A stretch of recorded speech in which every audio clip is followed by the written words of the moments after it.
Hello， 欢迎来到赛前采访，邀请到了 AL 的打手 Tarzan， 先跟大家打个招呼吧。大家好，我是 AL 打野 Tarzan。欢迎 Tarzan。那相信队伍在积极的适应第3赛段的节奏和赛程，想问一下，最近大家努力的方向是围绕哪些做了复盘呢？就首先我们调整好我们状态吧，然后我们游戏内容和就英雄有限机，我们开会了很多时间吧。那其实 Tarzan 选手呢，一直以来也是队内的节奏发动机。今天你们的对手西安 WE， 他们的对面的打野位置也是他们很关键的一个点嘛，所以你觉得对上他们会有哪些期待吗？Monkey 选手的话，他比较喜欢前期节奏吧，所以我们今天打 W 的话就注意前期。好的，谢谢 Tarzan， 期待你们在赛场的发挥。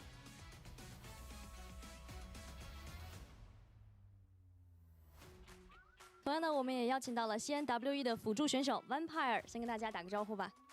大家好，我是西安曲江 WE 的辅助选手 Vampire。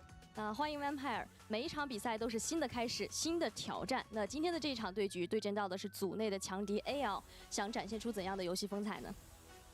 对战 AL 的话，就是我们也想取得这场的胜利吧，因为已经经历了3连败吧，就感觉这场胜利对我们来说也挺关键的吧。那其实野辅联动一直以来都是西安 WE 最为显著的游戏风格之一。那同样的，在这个版本其实已经打了很久了嘛，你觉得在当前版本下，作为辅助选手要做好哪些事情呢？这版本辅助的话，通常都是选到应辅嘛，因为前面资源很多嘛，就选应辅的情况下，就是前面通过那种小游走和那些小资源的碰撞嘛，就通过那种3v3或者那种中路的3v3吧，就是取得那种小优势吧。好的，期待你们今天在赛场的表现，赛场见。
观看2025英雄联盟职业联赛第3赛段，您可以通过英雄联盟客户端找上英雄联盟及英雄联盟赛事官网 lpl.qq.com、虎牙直播、斗鱼直播、哔哩哔哩直播、咪咕视频、腾讯视频、腾讯体育、新浪微博、微信视频号进行收看。电视机前的召唤师可以通过百视通平台收看全程赛事。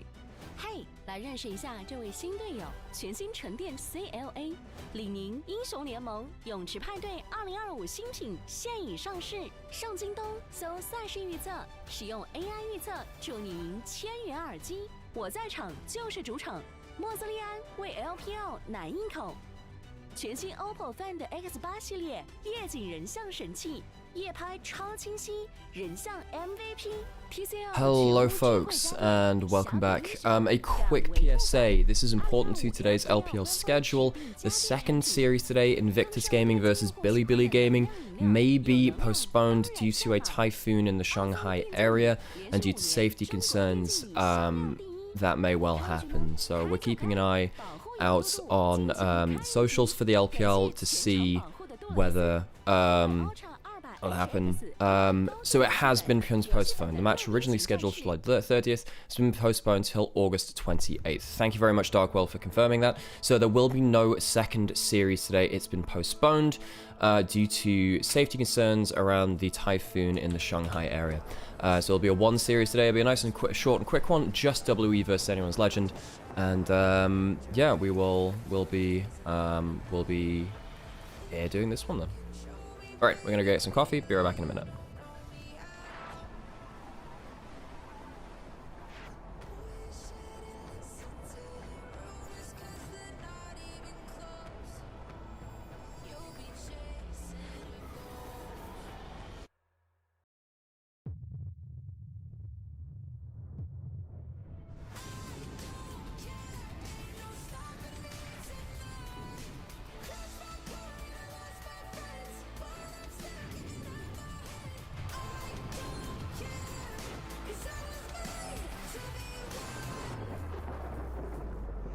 And a compliment for Duo Maiden.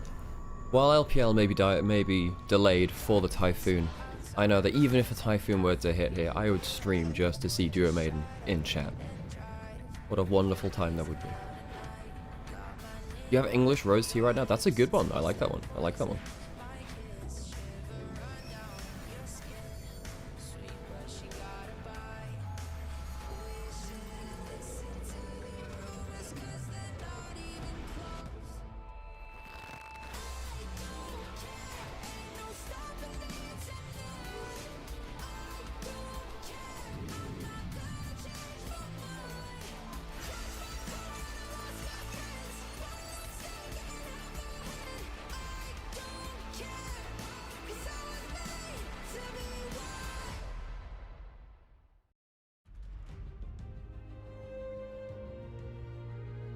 欢迎来到2025英雄联盟职业联赛第3赛段，这里是西安曲江电竞中心，让我们有请双方对阵战队。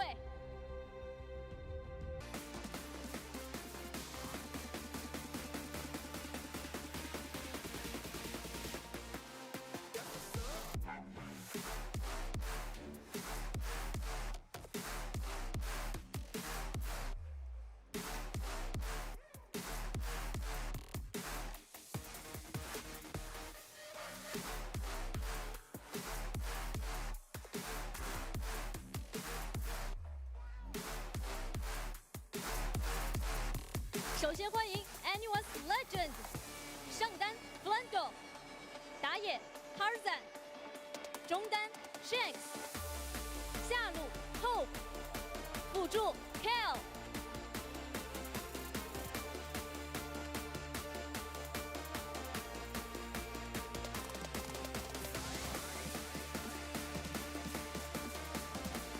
欢迎西安 Team WE。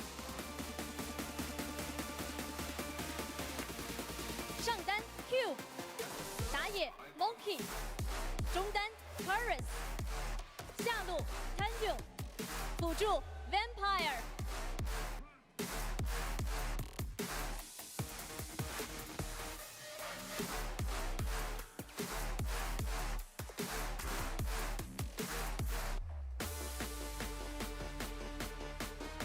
第3赛段常规赛组内赛第3周第3日 ，AL 对阵西安 WE 即将开始 ，LPL 无畏尽巅峰。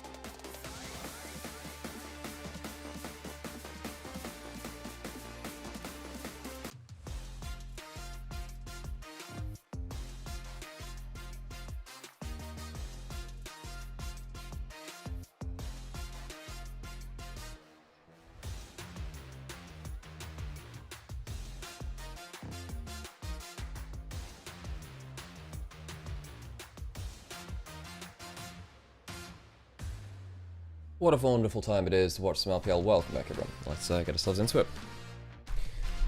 First and only series today, getting into it. Yeah, as I said in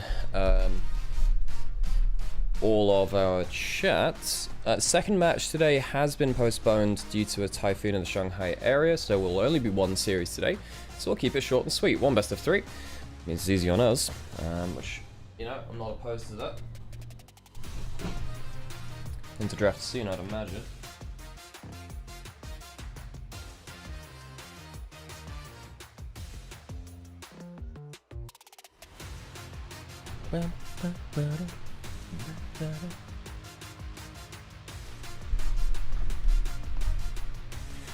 So yeah, Anyone's Legend, WE, Anyone's Legend just lost to BLG, who would have been playing today as well, but their match has just been postponed. WE, they've started 0-3, they have looked poor, they have not looked precise, they've looked off form individually and as a team, and Anyone's Legend, yeah, they're, yeah, they have a chance, I suppose, to right the ship themselves while facing a struggling WE. Now that you're here, do you think AL is going to pick Belveth to appease me? I'm not going to imagine they're going to pick it. Belveth, sadly, has not been pro-viable for quite some time, which is, I didn't mind seeing the pick. It was a very interesting carry, very hard to activate. Just lost all your money on... Yeah, I mean, see, what you could do instead is spend all of that hard-earned cash on channels which help bring you entertainment and coverage of, you know, certain esports leagues, you know.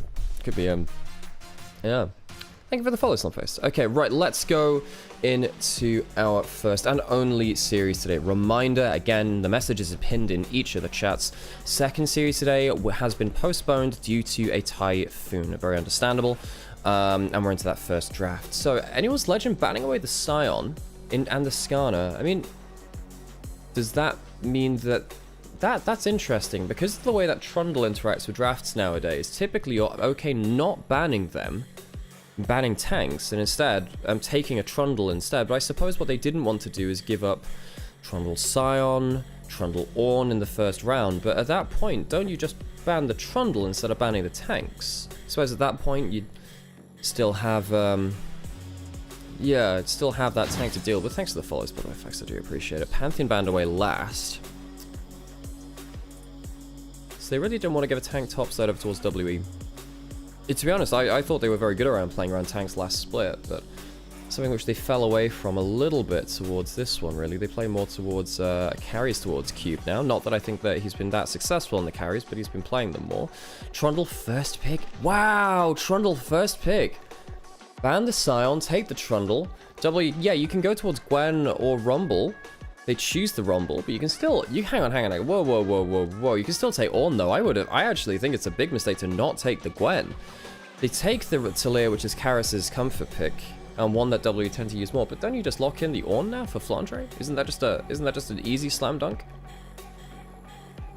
Orianna, Ornn, that gives you range, it gives you winning lanes.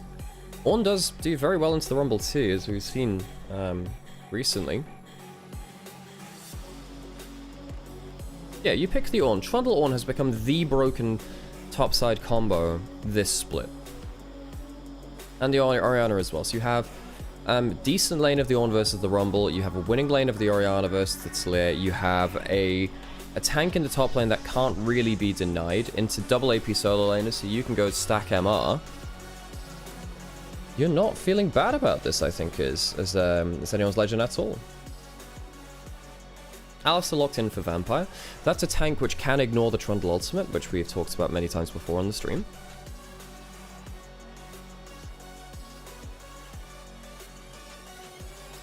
Not going to take the Vi with Talia. I think right now Vi has been so badly nerfed that people don't want to see it as a priority pick now. And also Alistar is the only tank which can survive Trundle's ultimate, because his ultimate is damage reduction, not resists. Trundle steals resists, not damage reduction. You can't do that, so...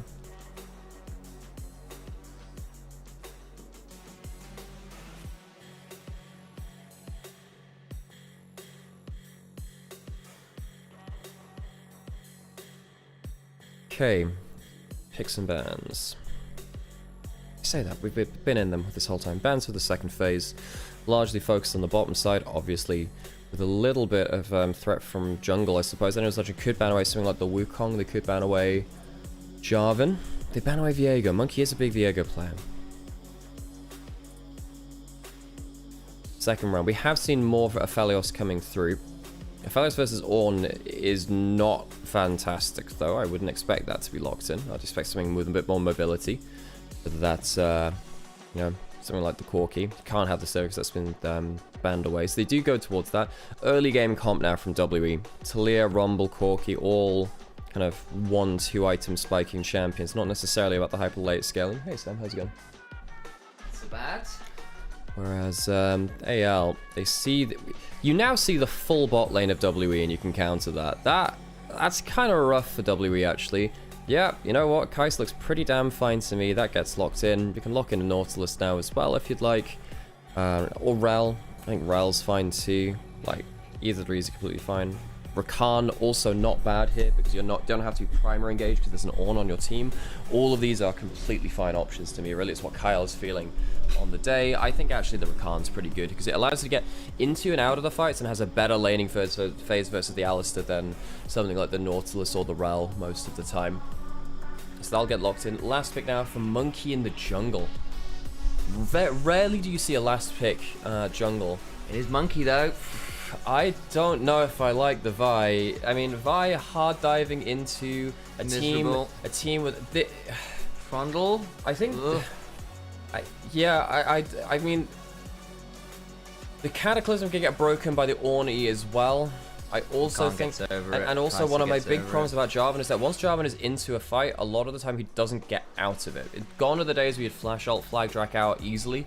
I just don't think that's enough value. I think you need to flag drag and Cataclysm in to have value. You are into a tank in the Ornn, you are into a tanky-ish Trundle. I think W have been comprehensively outdrafted here. I think that their team fights spike very hard on 1-2, but I think that their lanes are all even to bad against anyone's Legend, and I think they get hard outscaled in 5v5. Yeah, I kind of feel like Jarvan has become the new flavor of Vi. Like we're playing very similar idea, but very obvious how you play a team fight, how you start a comp. It's Jarvan, I go in, big target where everyone else needs to aim their skill shots. Life is good. However, much like the Vi, which I'm sure you're going to go on as well, it doesn't hide the flaws of the champion. While it might be comfortable, it doesn't mean it can't be countered. It doesn't mean that it isn't picked in situations where it's not that good. People pick it because it's comfortable, not because it's always effective. Yeah, it's comfortable and simple on a comp perspective, right? Like, okay, what are we doing this game? We follow the Jarvan. And again, I simplify the simple champion, but the point kind of stands, right? You've got Jarvan, Talia, Rumble. We all place our skill shots at the same place, at the same time, and theoretically good things happen. But the counters are there, and they are relatively dangerous ones from anyone's Legend. Yeah, and the AL have had a bit of a rocky start back to regular season stuff. And sometimes that is just life. But onto the Rift we go for our first and only series of the day. Any thoughts out there to those in Shanghai having to deal with all the Typhoon stuff, and hopefully we'll get that second series another day soon enough. Back to live we go.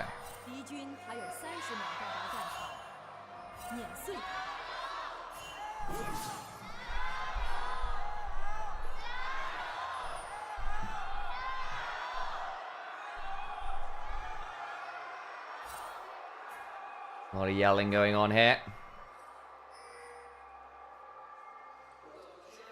WE would like, I think, to get a bit of a recovery curve on. AL02, WE03, for very different reasons, I think. WE in particular have looked a little bit lackluster, whereas AL have won their first games just fine. It's games 2 and 3 we've gone, what on earth was happening there? Some slightly wonky drafts, some slightly wonky Tarzan play. You know, those are the two players we were praising the most internationally. Tarbo's a player, but you know what I mean.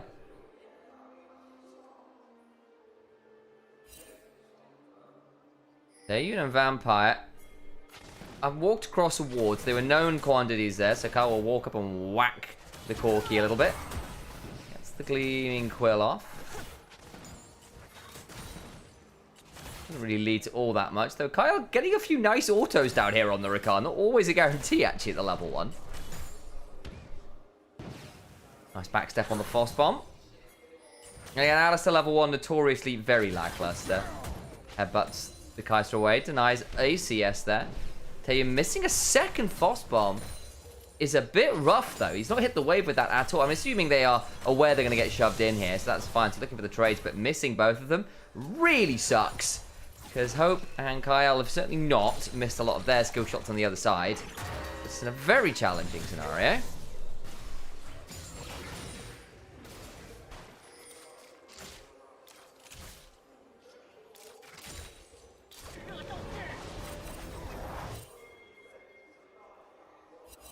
Too much seen here. Hope on a very early reset, actually. To try and get out of the lane early on, having got that early backing. Got themselves a longsword. No cull. I wonder what that might have been in the back there. But they did win the early level 1 to 2 quite happily. An unusually early swap. Wow, really swapping around. I have to say, not understanding exactly why that is. No, I think their lanes are fine. I think that Ornn does completely fine into Rumble. I think that the Kaiser Khan should be winning versus the Corki and the Alistair, unless they have some kind of jungle plan planned. But, you know, Tarzan's on the Trundle and the Kyle's on the Rakan. It's not the easiest dive, actually. Jax gets a great trade there onto Karis. Does hit the QW and the E there. Looked like it was just about to miss with that combo coming through. Tarzan might be... What Tarzan might do is try and get a play around first camps coming through. Okay, maybe this is it instead. Flandre set up the wave to freeze that cube. If they saw an angle with the waves to freeze out the Rumble, that actually can be valuable. Because you see right now that Ornn is getting part of this farm. Cube will be able to reset the wave, push in the wave though. So I don't know, man. This is so weird. They want to try and get this gank on. Alistair is coming. Pillar behind. Vampire now coming at the level 3. So they'll get the flash off Cube. They will, but the wave just hit the tower, so they're missing some minions there. They probably missed about 3 or 4 minions. Yeah, Hope does end up missing that. This is not the cleanest early game plan. Vampire's going to walk up towards that brush. He does have combo. Gets knocked up. A bit of damage there on the Vampire. Heal in turn. Of course, Kyle burned that one earlier. Doesn't lead to all that much for Tarzan. Running away the other direction is now in a 1v3. Needs to be a bit wary, especially with Monkey coming behind here. With the flag and drag, little folk behind. Flashes over the wall. Gets the phase rush and should get out. I was surprised he lived there. I guess he had just enough HP. I thought a flash auto could potentially, or 2, I suppose, at that point, kill. So it ends up being Summoners down on Vampire, Flash down on Tarzan, and also the heal down on Kyle. All this from a very early swap where... I suppose Hope has come out to a 10 CS lead, so I suppose that has been that Tian has ended up missing some farm. Hex Flash forward, well, rather not forward, backwards was charged up. And AL gets slide advantage somehow out of that. Yeah, very unusual. I think it's one of those ones where I think I would need to go back and VOD review like wave states and all those kinds of things, because it's very possible that we just missed a really cool reason for why the lane swap came on through. They did get the shove bot side, they did get that reset. It was very deliberately a decision by anyone's legend. You know it's what? Just a bit of a perplexing one. This is why, by the way, folks, if you don't appreciate analysts' desks, if this is where having an analyst desk after the show would be really, really good, because I can't rewind and you know, needle through everything which happened leading up to that lane swap, but they would be able to. That's one of the beauties of it. With the telestrator and everything, which is nice. Hope has just had to flash there. Kyle with a double knocker. We don't need an analyst test for that one quite yet, though I'm sure they too would be entertained by violence. They often are. I know what we're all like as casters. Of course. Nice flash away from her, but it was required there. Typhoon did burn his barrier, worth noting. Yeah, Vampire's been getting some decent combos through it. The thing is, the next time the Rakan hits a Q, that's, you know, a lot of sustained backup that Vampire had no flash to immediately force the fight. Can hold position in that brush and Hex Flash out of it. But they are still down a good 10 CS, which is not fantastic. If Kaiser starts to get ahead of the game, Kaiser's going to be a big problem. W don't have the best ability to stop that champion from doing pretty ridiculous things in team fights. Because one of the problems about the Jarvan is hang on, level 6. I was wondering actually if Shockwaves would be used by Shanks here. Debating it, I am certain. Yeah, the problem is in the early levels. Oh, by the way, he's doing an interesting thing there too. He's splitting points between W and Q. Oh yeah, going for the slightly more mixed builds. Of course, nice damage there onto WE's bot side. Vampire doing a decent job of body blocking things like the Q and the W there. And also stopping the passive coming through with that. Because the last couple of trades actually, Kaiser not able to get the passive, which meant it was slightly more palatable. Not fantastic, but still slightly better on that point. Vampire can teleport back out onto the map. That is going to be... Yep, that's Vampire coming through. But the wave's already been pushed in. Hoping Kyle will be able to get the wave into tower. Go up to a 20 CS lead. Oh, gosh. Jesus Christ. They're losing this whole wave. And Flandre on the other side is down a little bit, but he's not unhappy with the situation too. I mean, it doesn't matter if the Ornn's slightly behind the Rumble. Again, 10 CS for him is not the same as 10 CS for the Corki, who's meant to be an early game champion. Being behind 20 CS on the Corki is a massive, it's a massive low roll on the CS department. It is Dark Seal early for Shanks, and you did call it out, but yeah, Shanks kind of doing the mixed leveling of the command attack and the command dissonance. I know there's been metas in the past where people max W, but it's often been, in general, just max command attack. Around release, there was a W max build recently, as in like last year. I think it was...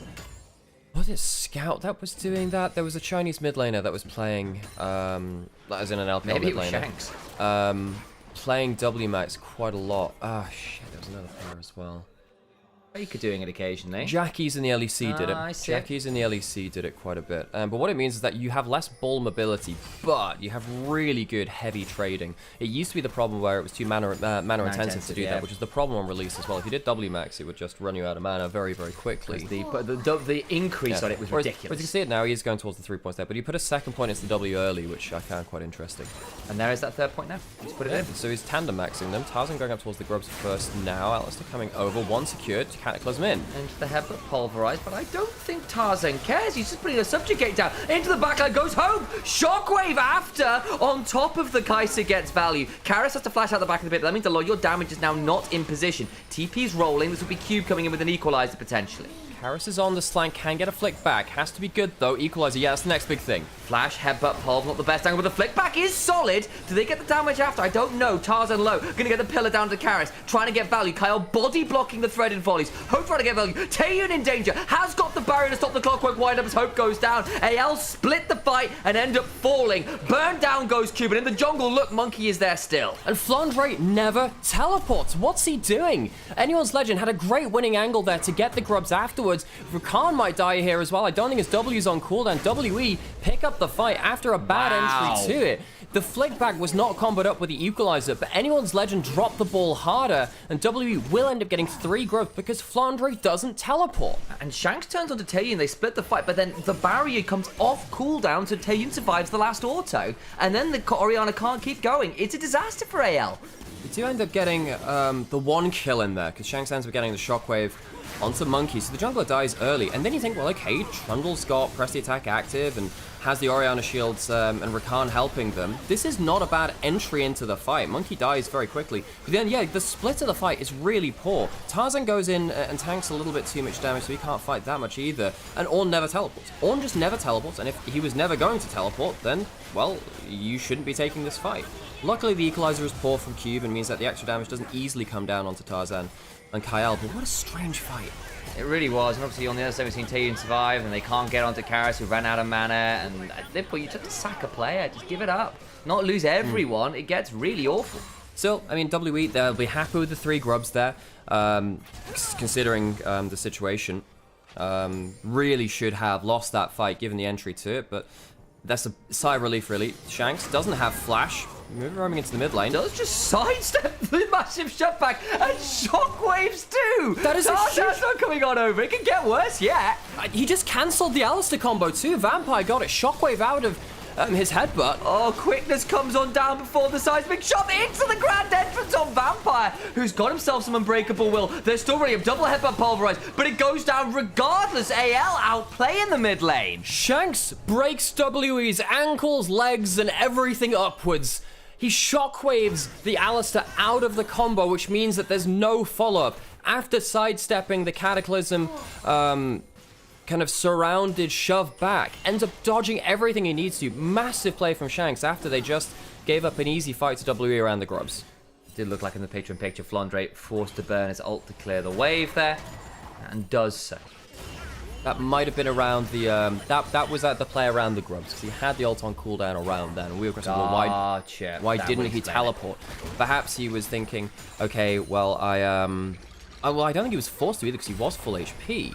He used the ultimate, and then AL still stuck around on the top side, so for me, that's just, bluntly miscommunication between the team. If you know you don't have the ult and they don't want to teleport in, that is a very different situation. Vampire behind Karis there, forcing Shanks a little bit back. Suppose Shanks was a little bit worried about stepping up to the wave, not knowing where potentially Monkey was either, but does mean that he loses a plate or two in the mid lane.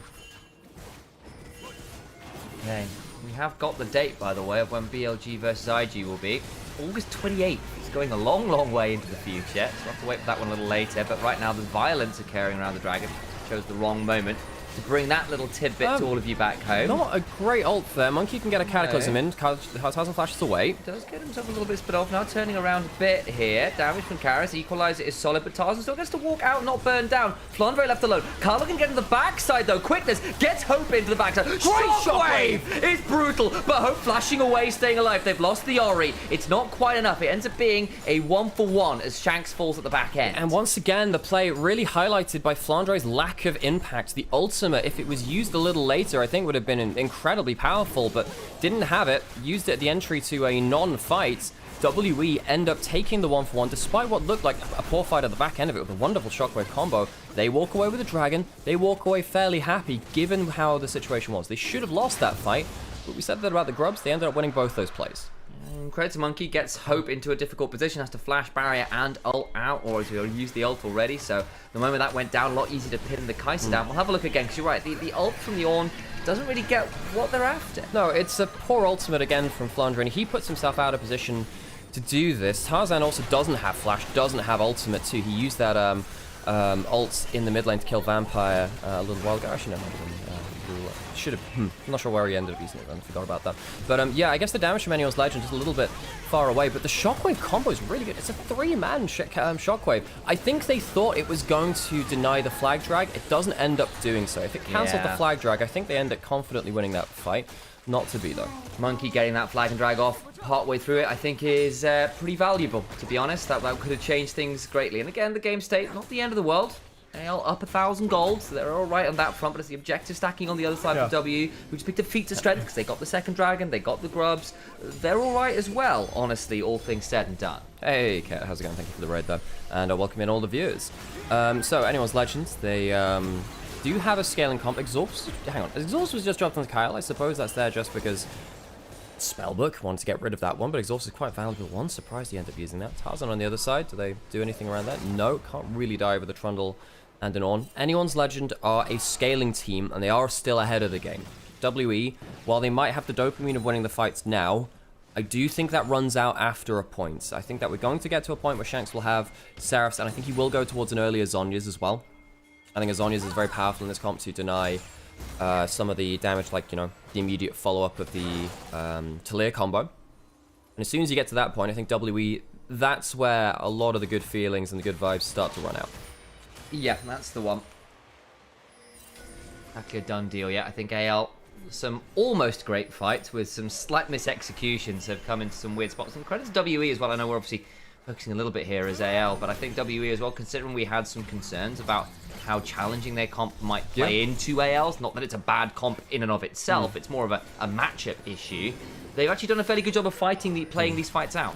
Herald now started. I think Monkey's had a good game, actually. Yeah. I think the rest of the team, a little bit back and forth. I mean, Vampire's been decent in the fights too. Monkey Vampire, decent game from them to teleport towards the bot side. 3 grubs make it much easier to take this. Should be Shanks coming in. We'll be able to save the turret. And now, because Oriana's stationed down here, likely able to wave clear, add infinitum, so Rumble will not be getting hands on that tower as soon. Is Seraph's first on the Oriana? I think I can understand that into what is a fairly heavy burst comp, so it gives you that extra bit of survivability. It does mean your upfront burst not the highest. Yeah, we were just talking about like the Seraphs into the Zhonya's. Yes. It's such a broken combo too, and I think like in the mid game when that comes online, I mean you probably do need like a Leandri at second. some point. Once you get to about 2.5 items with the Seekers, I think that really breaks this game, right? Because if you get to go golden in the middle of the fight against these bunched up kind of clumped up engage combos that W are looking for. I think that you get to survive through to at least a second shockwave, combo, yeah. buy some, and also what you can do if Flandre uses his ult correctly the next few times, you wait for that engage to come through onto the Orianna, use the ults as disengage from the Ornn, where they jump in, and as the Zhonya's is kind of wearing off from the Orianna, the ultimate is already flying across the team fight and forcing WE to break up their engage, and it gives a window of time for the Orianna to survive underneath the hook call of the Forge God. Indeed. Harris gets to go towards this bot side, though. Does pick up that turret. So first turret of the game going towards W. Of course, doesn't lead towards anything at this point because the feats of strength have always been claimed. And first turret gold isn't a thing anymore. It's just regular turret gold, isn't it? No. I don't mind that. I have to say, I don't know. I prefer kind of like First Blood giving a little bit of extra gold, because First Blood doesn't do that anymore as well, because feats of strength, blah, blah, blah. Remember it was just First Blood that gave you the feats of strength thing? Yeah, that was a little bit much. That was a little unwise. That was a little unwise. I remember hating that as a jungler, because you could have finished 2 camps and already have lost feats of strength. It was very annoying. Tarzan popping the ult onto Cube here. No flash still. A really good pillar gank just walks out of a bush. Well, that's a Trundle with an item for you. Trundle, disgustingly broken. Tarzan, pretty damn good on the pick as well. 2-1 and 2, Triforce completed. Thanks to the stream streaks, by the way. There's been like 5 or 6 people which have done that across it. A potential engage coming across the side. Karras does have flash and ult to make something happen. 3 grubs.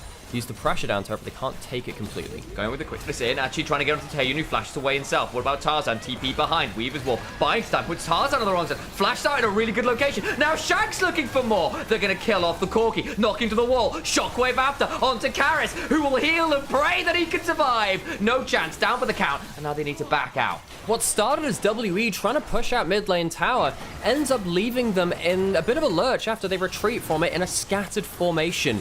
You can see that the bot lane of WE separated from the rest of the team, and AL pounced. Much better impact from Flandre this time. Great ultimate, great combo. Anyone's Legend, with that success, will be bought the dragon, will get themselves about 2,000 gold ahead, and they'll get some chance to catch some side waves as well. This is where the game starts to turn around. WE, they have an earlier game comp, and I feel like that window of time is starting to wear off now. And this isn't even the best angle from Anyone's Legend. I mean, the pillar is arguably anti-synergy. The Tarzan didn't have ult, so he was a little bit squishier too, but W just couldn't reform their battle lines. They're retreating in a very panicked motion. I did. Worth noting here, Vampire does have the smite in inventory. I wonder whether he was trying to set that up for a dragon there. Unfortunately, now going to have to use it somewhere else. Hits Kyle briefly. Supportal combat. Birdie cow. Yeah, it's a battle as old as time as they heal up completely for the honey fruit afterwards. This is a little bit less though. The manatee is... Yeah, manatee's a little bit... Yeah, the huge manatee. Oh, the huge manatee. Such a good pun. Oh, the megapode. The thing is, one of my favourite bits of music that Riot ever did was the Welcome to Planet Earth. Oh yeah. And it's just got the manatee noises. So that's funny. However, what I will say is the dubstep remix of it was not good. No, yeah, but to the point where I think it was either on World or MSI. I remember it coming for a break, and Deficio go like, we were listening to the music, if that's what you can call it. Flandre has ult, does have flash, choosing not to use either right now. He's being flambéed. He is very tanky though at the 2 items. Yeah, the Flandre flambe. I appreciate that. I watched Alex's eyebrows go up as he was speaking, as he realised what I'd said. Yeah. You know, one time I was I was on a holiday this one time, and I ordered a pancake, like a crepe flambe, and this one dude who obviously probably owned the restaurant but wasn't there for anything else, just wheeled out the plate, the thing to do it on, did it on the table. It was very, very cool. Monkey, he's dead. And he just went straight into Kyle, who was waiting for him on the other side with the quickness. That's just unfair. Goodbye, Monkey. W have had a pretty horrid start towards this split. Even a combo into Vampire is going to leave him without his locket, without his Celestial Opposition, without some HP as well. He's in less of a position to engage now. He's the only one has flash, has smite. I just don't know if he's ever really going to be able to be given. He has flash, he has smite, he has ult. And this is doable. All right, Vampire, let's see it. Let's see what you got. Oh, he's not going to be given the He got nothing. He got nothing. All I'm saying is I would have gone for the headbutt flash smite for the full combo value. You know what, Sam? That would have been so Chad as well. Flandre flashed out of the combos. He overstays a little weird game from Flandre, where he is 2-1 and 2. He's had a decent moment or two now later on into the game, but I don't think his start of the game was that fantastic actually. I think him not participating that much really did hurt his team in some ways. Looking to dive Flandre there. Vampire was going for the flank angle. He's found out now. He's in a tricky position. Makes his will unbreakable. The turret survived. The wave is cleared. Flandre left on about 20% HP though. WE really looking Flash for Cataclysm, this. Equalizer follow-up was the angle there. Ah, there's no Flash Monkey. That'll be a crucial part of the Flash Cataclysm combo. Yeah, like, I posit to you the grayed out F button. Yes, quite. It's a D key there, though, sadly. They've all got a flash hang on a on second. D. Karras could be in a bit of trouble here. I was actually wondering if there's a shockwave. Shanks. There is. He knows. There is literally a giant-ass timer. There's a countdown around the teleport location, and you can't land the bloody shockwave. Are you kidding me? Takes the turret. Karras will make it out completely fine there, though. But come on, man. He really wants those cinders. Actually, hang on. Overcomes anyone's legend. The front defense. Oh, there's no Alistair ult. Blast has got cone's blast out. cone. Does he have enough to go further than that? Yeah, I think he's going to be all right. Zaya will walk into the jungle though, pick up some camps. They are now up officially 2,000 gold. Feeling quite happy here. About a minute until Dragon would be sole point for WE, which they would love. The problem I am seeing with this statement is they are still down 2,000 gold and have no control over their own jungle or the river. And that's a big problem, because again, this is a team which is meant to be spiking at this point. They're meant to be throwing their weight around the 2 items point. Anything after this point, I think they are... This is the end of their window of power in this game. After that point, I think it becomes a lot harder. Andre, yeah, he does have that potential to ult out of Fog of War, rake it across the team. 20 seconds now until Dragon, pushing through that mid-wave. Shanks does have ult back, everyone has their ults back. They've only got the one turret so far, actually. They don't have the turret in mid lane, which is why they're being so aggressive, forcing this pillar. Slows 3, won't really pick anyone off, though. Waves both cleared, some poke coming through, Monkey dropping the standard. The Vision, Celestial Opposition, blown. Kyle is not tanky. Oh, he's gone. Big mistake, had flash, had heal. Well, didn't have the heal, but had the flash, choosing not to use it. Big mistake from the support. Monkey eats a lot of damage as well, though. Now you just lost your junglers, like, entire haze bar. Shanks! Shocking wave. That was appalling. Anyone's legend, I don't know. They've just been off form since they came back from internationals. Vampire on a great flank. That's a wonderful angle. Now Shanks is in danger. Has his Seras pod. Gets to turn it around though. The call of the Forge God is solid enough, but actually already burning a couple down. Cube low, but not quite down. Hope into the backside with the Acathian raid. Brings the Rumble down. Gets himself the Void Seeker and blows them all up. Who needs a mid laner? Even anyone's legend at their worst are so formidable. WE get the easy pick up onto Kyle. They get the fantastic teleport flank from Vampire, and it is still not enough. Anyone's legend will claim their dragon. They'll claim in the outer turret as well in the mid lane. And despite the considerations, the complaints, and the off-form nature of AL at the start of this split, starting 0-2, losing to BLG and to Weibo, they are, rather, it would have been Antoine Invictus Gaming, sorry, apologies there. They end up winning this fight. Shanks flashes away from the flag and drag just at the last gasp with it, and it's a very good Ornn ult. The Ornn ult buys the disengage, and that has been such a big difference maker. It breaks the Cataclysm there too with the E, which gives the extended range to it. Yeah, Jarvan into Ornn can sometimes be really horrid, because you just give extra knock-up locations, and all of this buys a ton of extra space, time, and DPS for Hope on the Kai'Sa, who just goes mental after that point. Does good stuff. Ornaments beginning to come on through. Already upgraded the Orianna. Now Vampire in a tricky position, is exhausted, forced to flash. Uses that critical summoner on the Alistair. Does have Hex Flash to work with. Can we get like a Chem Ghost at that point? Hex Ghost. Chem Ghost. You know, what was the one where they kind of used that horrible gook mist, you know, like the goopy mist stuff. For what? In Arcane, where they all come in and they're all in like the weird like chem spirit things, where they're kind of like using the grey mist or whatever it is. Yeah, the grey. Yeah. Grey, that's the grey. name of it. Yeah. You mean like gassing the Undercity? Yeah. That was a hell of a plot point. It was. Jumping onto a tanky Trundle, not Monkey. I think he's just dead here. Hope we'll get that kill. Gonna get Vampire to potentially fall down afterwards. Taeyun gets to Valkyrie out. Damage coming on down. Flash forward onto Taeyun, who gets shockwaved into dirt. Go Cube on the other side. Now surviving, but Karras gets the seismic. It means nothing. They're all dead. It's a triple over towards Hope. And Tarzan cleans up the rest of them. This is just a disaster for W at this point. I think Vampire is actually having quite a good game. He's trying really hard. Every time I see these creative angles, I actually think Vampire's been playing it out well. And, you know, I often have complaints and reservations about him on a strategic sense. You can't really blame any of that on him this game. I think Monkey, after having a good start to the game, has chosen poor engages and ended up being punished for them. And I guess Cube's been fine on the Rumble. I suppose he's the second best player, I think, in this game. But I think that Karis and Taeyeon and Monkey, all of them will be having a rough review after this game.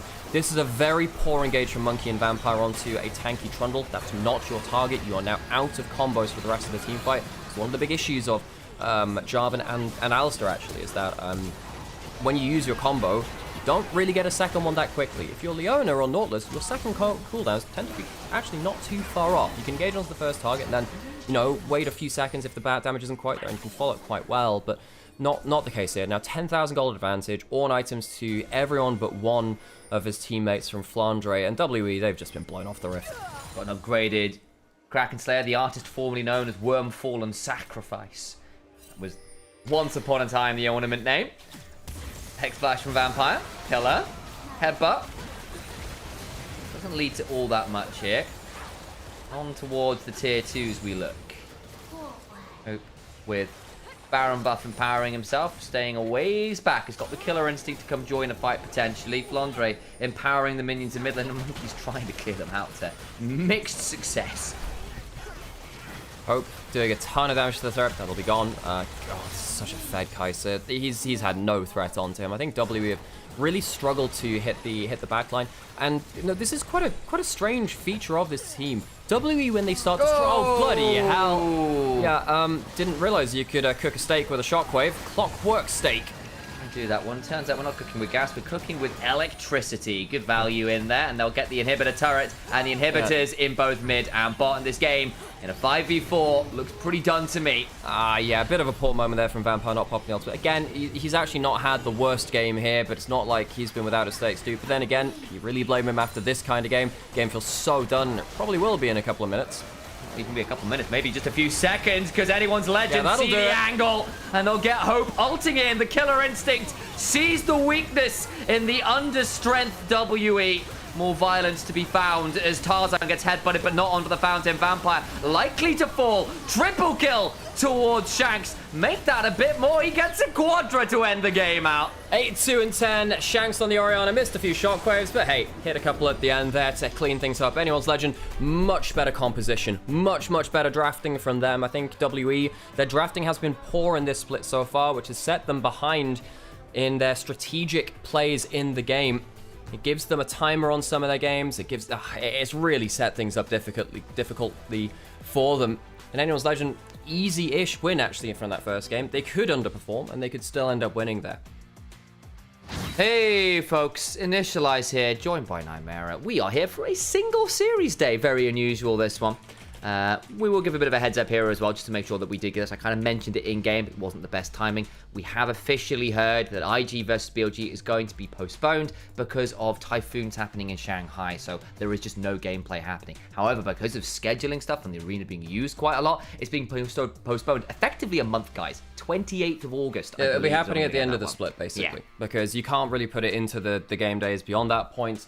So they'll be doing basically an extra show day at the end of the split. And, you know, credit to them, you do not mess around with safety, especially around stuff like, you know, natural disasters and weather events and stuff like that. You don't mess with that. So, Typhoon, I hope everyone's safe out there. And, yeah, I believe that there was, in a separate note as well, I believe there's also been an 8.8 earthquake off the coast of Hawaii, which may lead to a tsunami. I don't know whether that's happened or not yet, but I really hope that everyone's safe around there. As I understand, and again, we'll double check, it's only off Gene Park, someone I follow on Twitter who lives out in Hawaii, who's been out in Hawaii a lot, saying that it looks like a lot of the warnings have been downgraded, so it's looking like things are okay. But obviously, I think it might be affecting places like Japan and a lot of the Southeast Asia as well. So, you know, lots of prayers out there. So, for those of our viewers and stuff and everyone else out there, please do stay safe.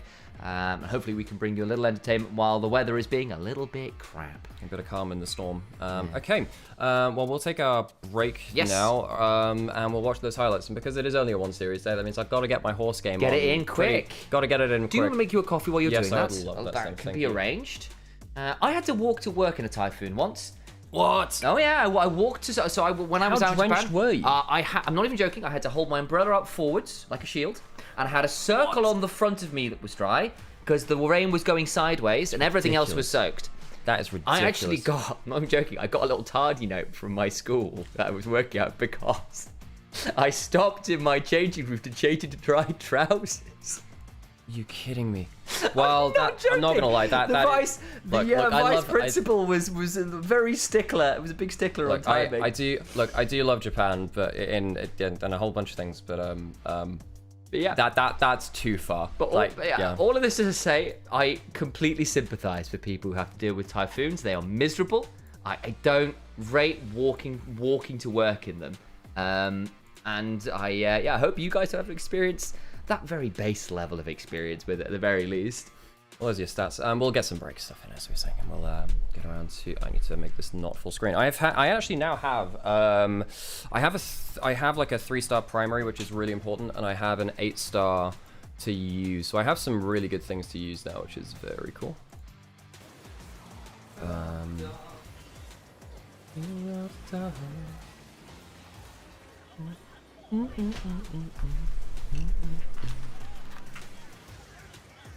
Alrighty. Okay, there, horse game. The heck's that?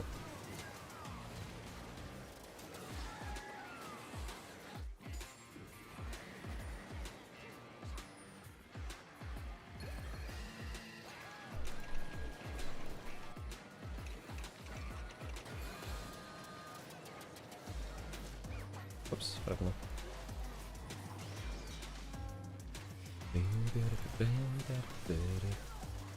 Maybe Talia is just a trap pick at this point. I think it's very good for... It is a comfort pick for a bunch of people, and it is a very good pick if you're a good player of it. But I don't think Karis was was necessarily the problem that game. I mean, I think the comp did a lot of work against them. Like the comp, they were massively outcomped. Massively so. Let's get an air break on.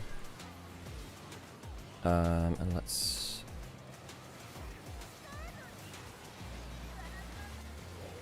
Oh, I need to turn the music off.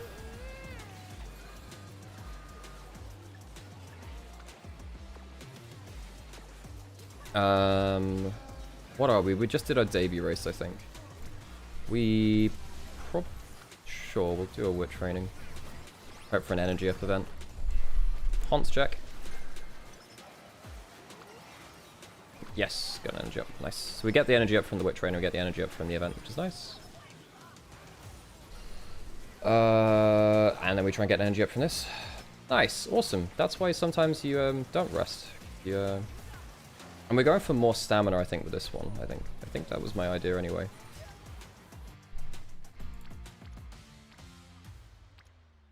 Yeah, we want more stamina up actually. Because this is like a long race campaign, basically. Ooh, that's nice. Around that. And we don't fail the 2%. Nice. And in December, we pretty much always... Yeah, we're going for the hopeful stakes anyway, which is good.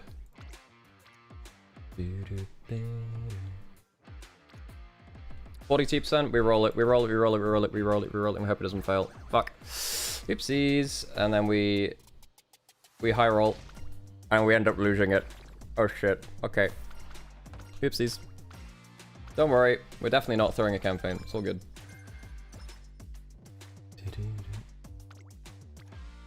And let's do a recreation for meetup. And we get the energy up there too. Cool. Nice. No extra event? Huh. Yeah, none of these are great actually. We probably do just rest from this, which sucks. I've never done a training with more than 25 cents to trade. Well, some of us are just built, sadly, very different, and that is a derogatory term in case of myself. Okay, let's go check the MVP. Tarzan, alright. Yeah. I think it probably could have been... Oh, we get a mood up event anyway? Nice, cool, and we get the training. Nice. And we friendship max. Extra tank is only for long races, I think.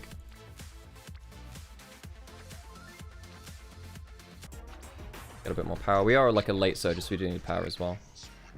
We failed again. We high roll again. We low roll again. Well, great stuff. Wait, we get the mood up anyway. It's perfect. It's fine. Why is Trundle not permaban? Fantastic question. I mean, WE should know that of any team. WE should absolutely know that. W are a very big Trundle team. We roll again. Nice.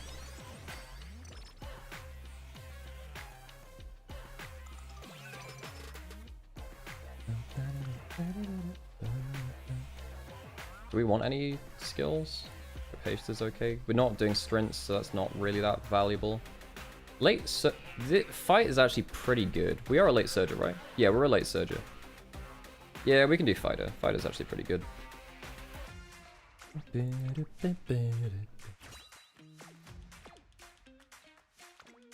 I will just, by the way, folks, I will like roll everything on certain campaigns because I'm just looking for like the crazy high roll. Yeah, this is fine. We win these, right? Right.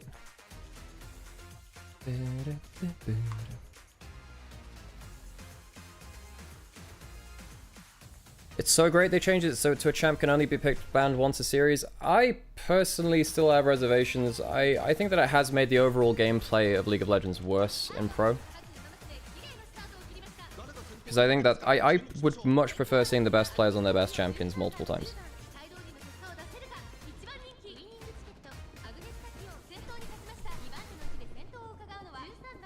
Okay, so we're a late surger, so we're okay with like hanging around at the back first. We've got decent positioning, and we do have this fighter skill, which makes it much easier to pass, which is really important. Yeah, that is important, because often early game you get caught out by that stuff.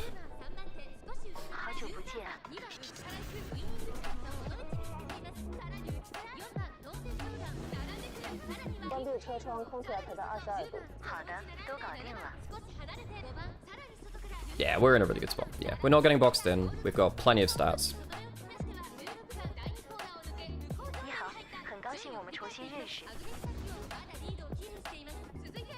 Hear me out, blind pick draft game 5. Yeah, season 3 Korean League of Legends would love to have a word with you. Ooh, that's a really big lead onto the front runner though.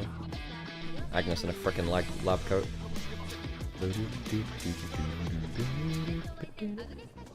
I think our character's ult gives acceleration on the final straight.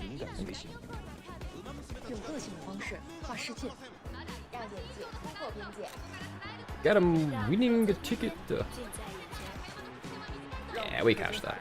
We easily catch that. Nice. Wait, we have level 2? We have level 2. Damn, I didn't realize that started up when he took it. Nice. Easy one. Didn't realize the Typhoon affected pro play. Yeah, it did, because it's around Shanghai.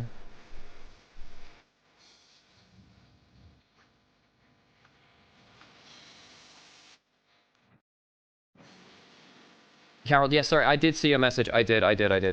Sorry, I needed to reply to Mistos about that. Yeah, I need to chat to Sam. Sam, tomorrow, do you want to do Valence League tomorrow evening? Sam's got NLC, so it'll just have to be me. Okay. I can see if I can get a play-by-play in for it. Let's get some energy back. Yes, I can do it tomorrow, but Sam sadly can't. Speed, stamina up 14%. No fantastic training. We can... Are there any other G1s we want to do? No, so we're okay though. I can get you a play-by-play if you want.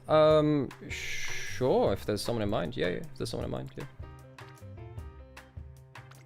Get a little bit more speed and power. We do need more stamina though. We really need to start training stamina at this point.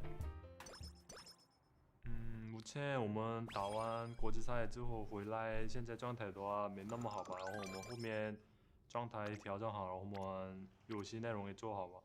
Oh, it's better friendship maxing there. W 的话，其实我们就做好我们自己的东西就行，感觉。Monkey 选手的话，他是比较 running on an uphill, passing pros not bad actually. Stamina Eater is super good by the way, I think, for late surges. only on long races though, I think, right? Passing Pro is not bad. Unless it's just mood stuff, right? That's fine.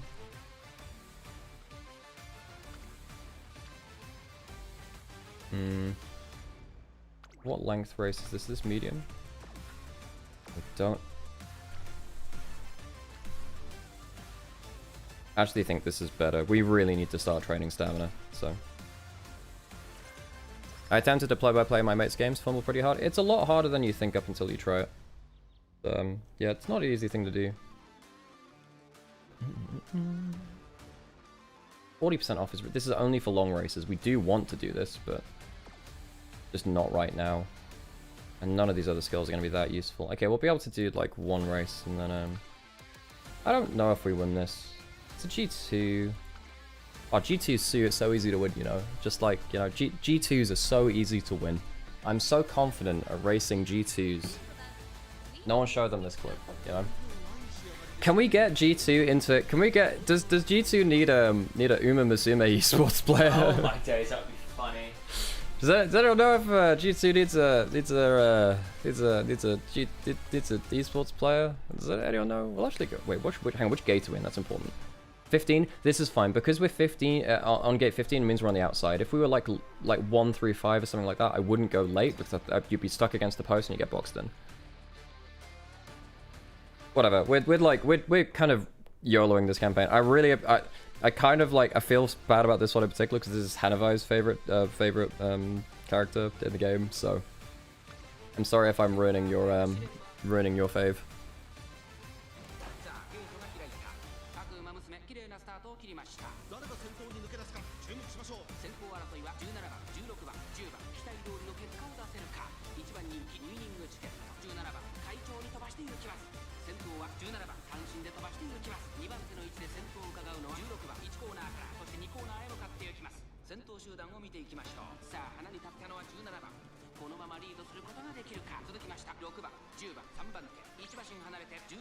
Fighter's good. I think Fighter is super broken actually.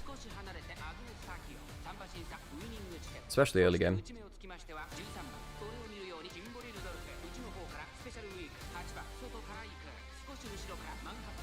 Yeah, I think there needed to be more bans for sure, by the way. I do agree with that, but I do think that Fearless has removed a percentage from the top level of play, which I'm not a fan of. Should be able to finish this. Thanks for the follow, I appreciate it. That always catches me out guard, you know. Always does. But appreciate it, thank you.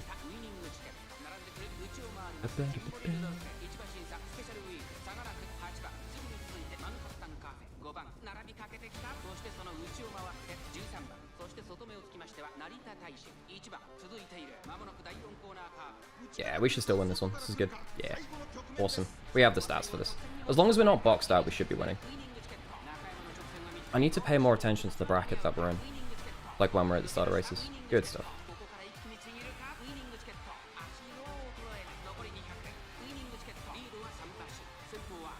Nice. Easy stuff.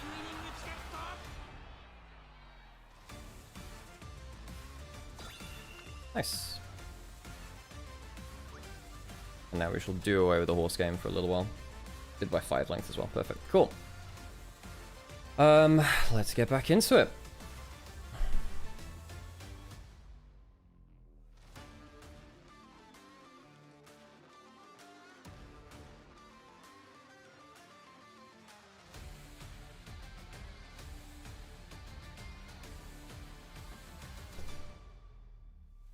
I actually think what one of the interesting kind of conclusions, one of the things was like, only banning away champions you won on before was quite an interesting one, but nah, again, like, I don't really like the half-hearted nature of some of the Fearless variants. If you're going to do Fearless, you do kind of have to commit to it. Doing the half version that we saw last year just means that people flip the matchups. But the reason why people flip the matchups is because, like, they're practiced at that matchup, which is, I think, a really important part of League.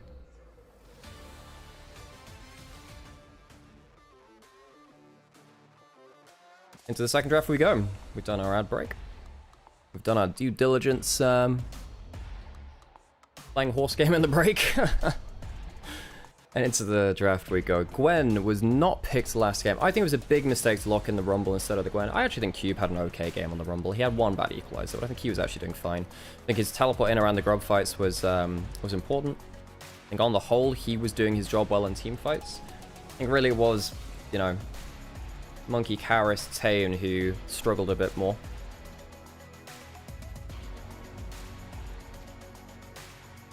Poppy banned away, Azir banned away, Annie. What's left up? Wukong, Pantheon is the big one. Do you ban that away? Do you give it over first pick? Do you have anything into it? Because Poppy is normally okay into the Pantheon. Pantheon banned away anyway, okay. But the Poppy was banned, which was my follow-up point. So it's like, you don't ban the Pantheon, you don't have one of the choice counters. What's your first pick? I don't think you want to first pick a Wukong, right? Xin Zhao is still there, you can still trade AD skirmishes. You could choose your pick of AD skirmishes right now, but I don't think it's that valuable. I think you could go towards... What could you go towards? Sion's still up, but no Trundle. Yeah, I think that's an easy one. So anyone's Legend will need to get some tank killing potential. They don't have an Azir, they don't have... You could go Victor. Victor's not bad at dealing with stuff like that. Wukong is super high pro in my head. Yeah, it's high pro in LPL too, yeah.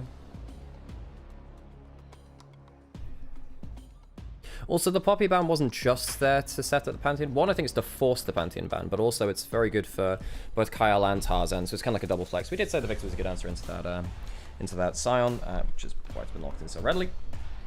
And anyone's Legend, you need to lock in a front line with that. Xin Zhao could be an okay lock-in right now, but also, yeah, it's Tarzan and Xin Zhao as well. You could do that with the Wukong. Is a bit more scaling. Wukong's a bit more damage to front line as well. Yeah, it does manage the Sion a bit better. You can also clone backwards and tank Sion ultimate in some cases. You are going to be giving Monkey the Xin Zhao. But then again, I think Victor's fine at Xin Zhao. Xin Zhao hates the gravity field can be very annoying. He hates playing around gravity field. Yeah, exactly. I have similar issues as Evelyn, where you go in onto the gravity field, well, okay, and then have a bad time. Nah. Evelyn should never have issues with gravity field because you should kill them and be out before it even procs. Most of you do. Sam, that's a you problem. I was trying to relate. Most of the time, it's fine. The one I actually find more issues is something like Caitlyn, who the moment if she hits you with the 90 caliber net as you come up, you're screwed. Yeah, exactly. Caitlyn can be weirdly good against assassins like that. Single target put down. Aurora, good pick in here. You need some extra damage on your top side because you currently have none. Skarner into Aurora is a really nasty combo because the Aurora can follow up onto the 3-man pulls and blah, blah, blah. Very easy to get weirdings across 3 people as well, which is a lot of burst. They choose the Rise instead, and that... I dislike that quite a lot, because now you have 3 very short-range champions on top side.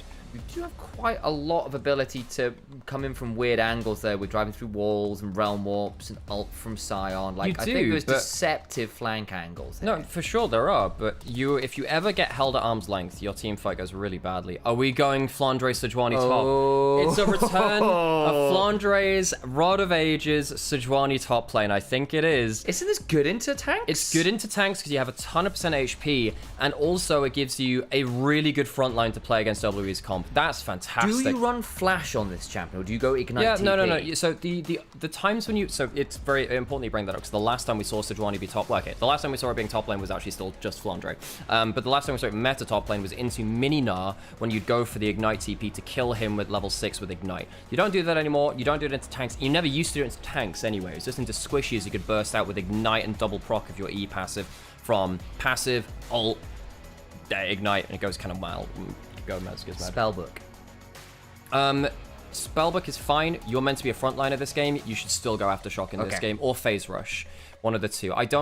There is a chance you go towards the Spellbook. It's a very powerful rune right now. But given your job in the composition with the first 3 locked in already, I can see it. Sejuani is here to be a hyper frontline, give a ton of issues to Sion and Skarner trying to jump into the backline. And now I think anyone's Legend. They've got their engaging tank from top lane again. If you end up getting anyone that can shield the Sejuani, like if you go towards like a Karma in the second round, or maybe even like a Renata lane or something like that, that could be... I wonder whether the Lucian Nami might be good to the speed up of the tidal wave. Funnily enough, we're actually not seeing Lucian Nami anymore. You're right. It's a lot more the Lucian Braum and Lucian Leone. You're right. We're not seeing very much Nami at the minute. You're correct. But I just think you have other ways to speed them up. And I saw the Lucian ban. I went, I wonder. Jhin here for potential additional setup and follow-up would make some sense. Could then allow you to go for something elsewhere, but they might just pick up Kyle's route. It's been his champion for many, many years. And very good in the meat grinder kind of game. This is set up to be, because you have such a low range top side for WE. Yes, they have Still some resist. decent damage. Yeah, and you can still resist from that rel too. Absolutely true that you can get some stuff down there. I just look at this composition from Anyone's Legend, and there are 3 beef balls setting up for a Victor who's going to go absolutely mental. This is going to be a ridiculous Victor angle for Shanks, and I think WE, they need a way to stop this Victor. I don't think the Caitlyn's it, folks. I don't think, I just don't think that's it. You don't have any way onto Victor. Victor has 0 threat onto him besides a crazy scanner angle. I mean, what I will say is WE have got a lot of tools for the people who do come into them between traps and brawn Sam, and they're room going to be a prison. million miles away because the Sejuani doesn't have to put their body into the threat. If you lock in the Jhin, you can follow up with the W, even the grab field at that point. This is the kind of comp where the Victor can walk up into range of grab field and follow up on engages. Normally, you're not given that kind of range. I think, again, WE's drafting, their split has been poor. Really weird. I mean, don't get me wrong. I think Tarzan and Kael could end. If there was a world where those two could get caught, but the Victor, the Jhin, Sejuani's, you were kind of noting at least to an extent, right? If he's just playing around the ult, hard to pick off. Though I do see that the Shinzao and Rel could end up having a harder game to manage. Yes, and I think in a typical game when you consider Shinzao and Rel are often the ones flying in, I'd agree. But in this comp, you have a Jhin W, you have a Sejuani ultimate. That is not the case. It's not a requirement. And I think WE, on the other side of it, you've locked in a Caitlyn. Caitlyn needs to win lane. Jhin has forever been one of the best meta answers in every single Caitlyn meta. Jhin has been able to answer, has very good ability to pick up farm, has very good ability to randomly poke her out and catch her out in rotation and stuff like that. A random Jhin W lands onto the Caitlyn. She can just immediately die. I think this is a great draft from Anyone's Legend. I think despite their gameplay being a little shifty in that first game. First 15 minutes particularly. First 15 minutes particularly. I think they've walked away with crushing draft advantages from both of our first games now. Strong words from my co-caster, and I appreciate him walking through some of my potential questions there. Always nice to have someone with insight alongside you to explain why it's looking a bit dicey. The range for Team WE well proved very problematic, and the Caitlyn as a potential answer. Well, you heard Nymaera's answers. He's not particularly pleased by that thought process. The Rift we go for the second and potentially final time today. It might be a 2-game day, guys. When the hell has that happened in LPL? But there's the Skybox. Let's have a listen to the yells.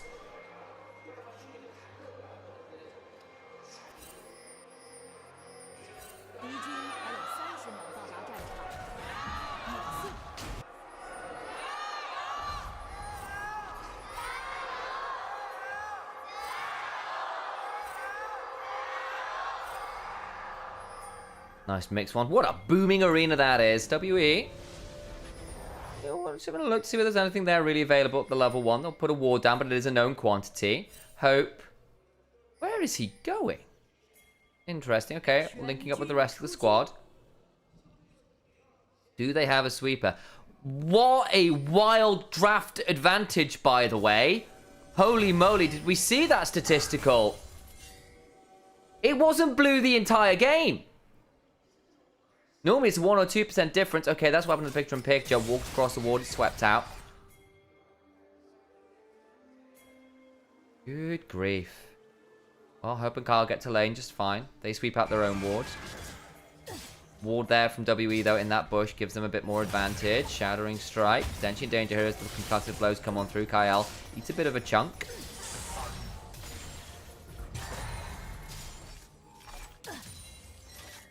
Qatari in chat rightly calling out the fact that they hovered the Jhin, did AL, and then went for the Rel anyway, so it was possible to go for the Jhin themselves, W, and they decided against it. The Jhin might have been really sensible this game, honestly.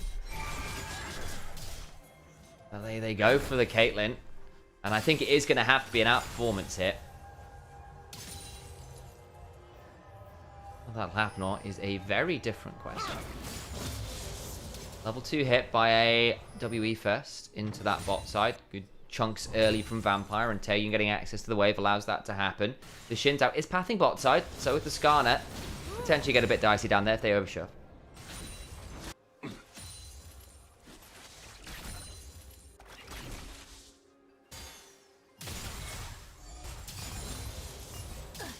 Too much to be seen here. Deadly Flourish comes on down. Bit of a fight over that wave. largely farming up to that turret just fine. Tarzan getting towards that Gromp. And we'll try and get the blue buff last. Just making sure by going to the Gromp second there, what you do is in case the monkey decides to go for a very aggressive, say, 3-camp play bot, you are a little closer to that play. Look to get a hold of that blue buff and then feel that you are going down into the river on a decent time there to play that one out. Flandre gone for the grasp. Losing out early on. Sion still very obnoxious in lane as Flandre will just have to deal with the fact that he's a bit behind here as the wave crashes in. We'll get better into the Sion as time goes on. Tarzan leaving that bot side Scuttle Crab alone. Knows it's very unlikely that he'll get a good angle onto this and heads towards that top side. Scuttle Crab can potentially gank that Sion actually here. Look to play around Flandre there with the melee synergy there. Normally we talk about the melee synergy with Sejuani and her laners. Of course, this time around Sejuani is the laner. Played quite well there with the 3 Talon Strike and the Permafrost angles. Tarzan picks that one up, has dropped a singular Krug, as has Monkey. You can see they're on 27 farm, not 28. You would be on 28 if you picked up all of them, and it doesn't quite happen.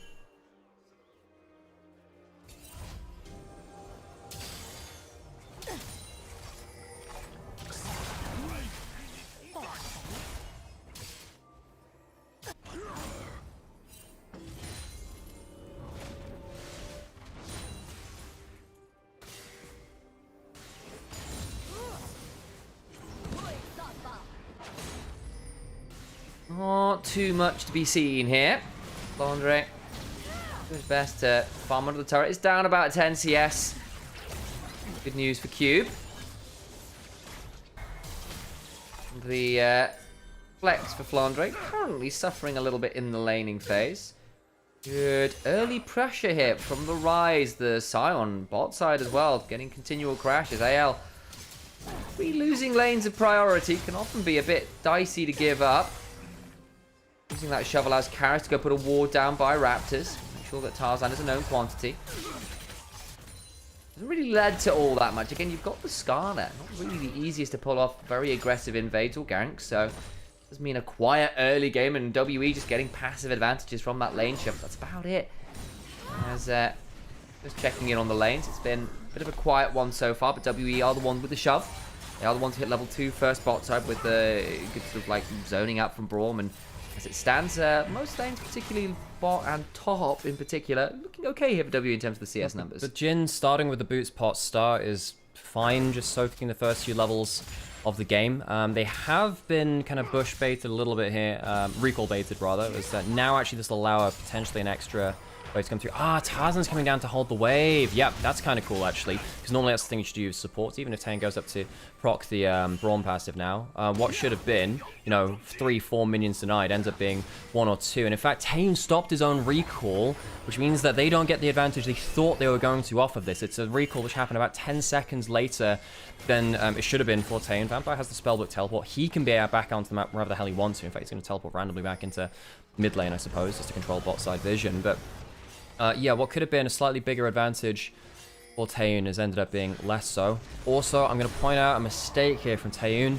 You cannot go collector first in this game as Caitlyn. You are not going to be killing squishies. You cannot afford to go collector. This needed to be Yuntal into stuff like more. You need an early Lord Doms. You need obviously an Infinity Edge in there at some point too. I really don't like the collector. It's not a useful item beyond its completion. It feels really crap. Then you need to snowball is the answer. If you've gone towards this, then you need to get lots of value out of the lane. You need to get lots of value out of the poke. And in fairness, they did have early priority, but the 10 CS lead they did have has been mitigated by that. And this is the thing. The priority in a Caitlyn lane often means poking people out under turret and getting a huge amount of plays. Getting one play, it's not bad, but you're not ahead significant farm. Hope is completely fine with how everything's going here. Braum passive is not going to get fully procced onto Hope, but nice jump forward from Vampire. Not able to block that CS going through the other way though, but Hope is completely happy with this, and this is not the goal of a Caitlyn lane. This is not a great Caitlyn draft. Honestly, the rest of the team is not a snowball kind of comp either, which is a big problem for them. See how it all works out from here, but some concerns, and I think wisely articulated there. The collector value into a Sejuani, into a Rel. Your squishies are miles away. The Shinzao can press R. It's not easy to get lots of value there, especially when realistically you're hitting Sejuani Rel this game for the most part. Exactly. And if they're your primary targets, even Jin going towards armor boots first, yeah, that's a problem. Even that guy's going to have decent amount. They can body block the. They were about to body block the cannon, and the shield does not, in fact, stop the shouting strike. So that is going to be cannon secured by Kyle through his jungle item. Worth noting, actually, the top side, Flandre kind of got shoved in early on. It's actually down 10-15 CS here, but does it matter that much? I mean, to an extent, yes, because you're the primary tank, so being behind this far in laning phase is actually a bit of a problem. See, once again, Taeyeon and Vampire getting the shove in, but how much are they actually getting from the shove? They're getting a plate in each lane. That's not actually that bad. It's okay, but my worry is that it's not going to transfer into a game-winning lead. We said early lead, we said this a little bit before about this double crash that comes through, and the 4 shots Taeyeon. Oh, and the Magnustorm, all of those resists getting stolen away. Hope looking to step on forwards, get some value. Vampire, though, does have the Unbreakable to ensure that a lot of that damage is mitigated onto Taeyeon. Good angle there from Vampire, actually, to stay in front of the Caitlyn despite the Magnustorm. But the problem was they clumped up for the double crash down anyway, which means that they're chunked out, which means that they can't push up in the way that they did before, because Caitlyn and Braum do need to be very high HP really to get the most out of their lane. 3 grubs will be claimed by WE. That is a win for them, and hopefully they can use that with the Caitlyn now to actually get game-winning plate advantages, because I don't think that's what they're at right now. He's a singular Raptor alive, does Tarzan, so won't have that respawn. It was an error where junglers used to do that repeatedly just to sort of leave someone's camp on a horrible respawn timer, but these days it's not happening so much because people just want to get in there and constantly invade for them. If you deny the respawn, you can't go and claim it. Andre not able to get that passive completely there. But yeah, he's about 20 CS down. Cube, I always preferred Cube on tanks to carries. I always did, but W have been really putting me back onto stuff like the Gwen, Rumble, you know, more kind of stuff towards that rather than his tanks in recent days, which I think was a big mistake. They were much better around playing around team fights with him on a weak side tank, partly because they don't know how to set him up on strong side. Oh yeah, he's not given a lot of ground to stand on. Because let's be honest, Vampire much prefers this style of play where the Braum is sat in mid lane or the Nico is sat in mid lane rather than trying to play around side lanes. I think that's one of his biggest weaknesses as a player. So draft towards your strengths. That's one of the things about mid-table, lower table teams. And W are a mid-table team, right? I mean, even top table from the last split. But you know, you have to know your team's strengths and have to know your players' strengths. Yeah, and again, part of how W was a top table team last split was playing towards us. When they did kind of move away from it, it didn't look very pretty last split. And when it came to playoffs, they went back towards what was working and got them a fair way up. Maybe wouldn't have got them all the way to stand or MSI or whatever, but it's certainly a good showing. And I can sort of understand the saying, look, if we do want to actually compete for better than that, then we need to broaden our skill set, but then you've got to play like it. You can do it, right? Yeah. Rod of Age is now completed for Flandre. That'll give him some HP, some regen when he starts spending mana as well. And also the extra level when it eventually comes through as well. It's the build which he likes to go towards. After that, you tend to go into more just full tanky stuff. But yeah, it gives you surprisingly good damage, it does, to tell you. See whether that changes the matchup here a little bit into the side. I think early on, Sion with no items tends to get shoved for free, harder to get the farm down, and Flandre largely found himself down that CS from those early levels before Max came on. And we'll see what Hope ends up going towards on this Jin. Jin's in a weirder spot where actually your first item kind of always is lethality, and they just never stop building either Collector or Ghostblade. I just hope for the love of God it's an LDR second. It kind of has to be. Yeah. The problem with Caitlyn is that you do actually have a much better first item than the Intel, pretty much always. Jin isn't a Intel builder because you don't, your damage is not calculated in the same way, really. Yeah, you crit eventually becomes valuable at like 4 items. yeah, for sure. Shanks, this is another point too, because we've not had eyes on the mid lane matchup at all in this game, at all. You'll notice Shanks is not going Rod of Ages. This is the right idea. What he's going to do is likely go into the rookie build we saw a little earlier in the split. Build, Blackfire into Bloodletter's Curse, where you have really good burst, really good extended DPS, and in this kind of game where there is limited target access onto you and you're just wailing against tanks, it is so goddamn broken. It is so broken in this kind of game. I think that this Victor, if they're not shut down, will instantly end team fights if given a good angle. Okay, tries to go for the angle. Flandre managed to get away. Does not have the Arctic Assault. Does have the flash. Does have to use to get out of the Decimating Smash. Turns it around with the Glacial Prison. Won't go any further as Taeyeon and Vampire attempted the lane gank there as the bot lane duo on the reset. Flandre burns the Summoner but does survive. Yeah, blows the ultimate too. Tarzan, hang on a second, we might have to play. Sion's just recalled. He could teleport back in. They do back off just in time. WE, what are they angling for here? W lands on the Vampire again. No real fight onto a Braum who's got heal, flash, and shield up, but Flandre clears out the wave, stops any tower push on that wave before bot lane goes to hold up their station of holding the Caitlyn at bay again. Does seem to be the case. Hope gonna try and do their best here to get some value. Ace in the hole, body blocked by Kale. Nice shield with the Ferromancy crash down and ensure the ace in the hole does nothing. And again, this is one of the great reasons why I love this draft of this bot lane for anyone's legend. I mean, you're completely fine with this duo into the Caitlyn. Caitlyn might get shoved, but they are ahead 100 gold. That's nothing. That's basically nothing for a Caitlyn.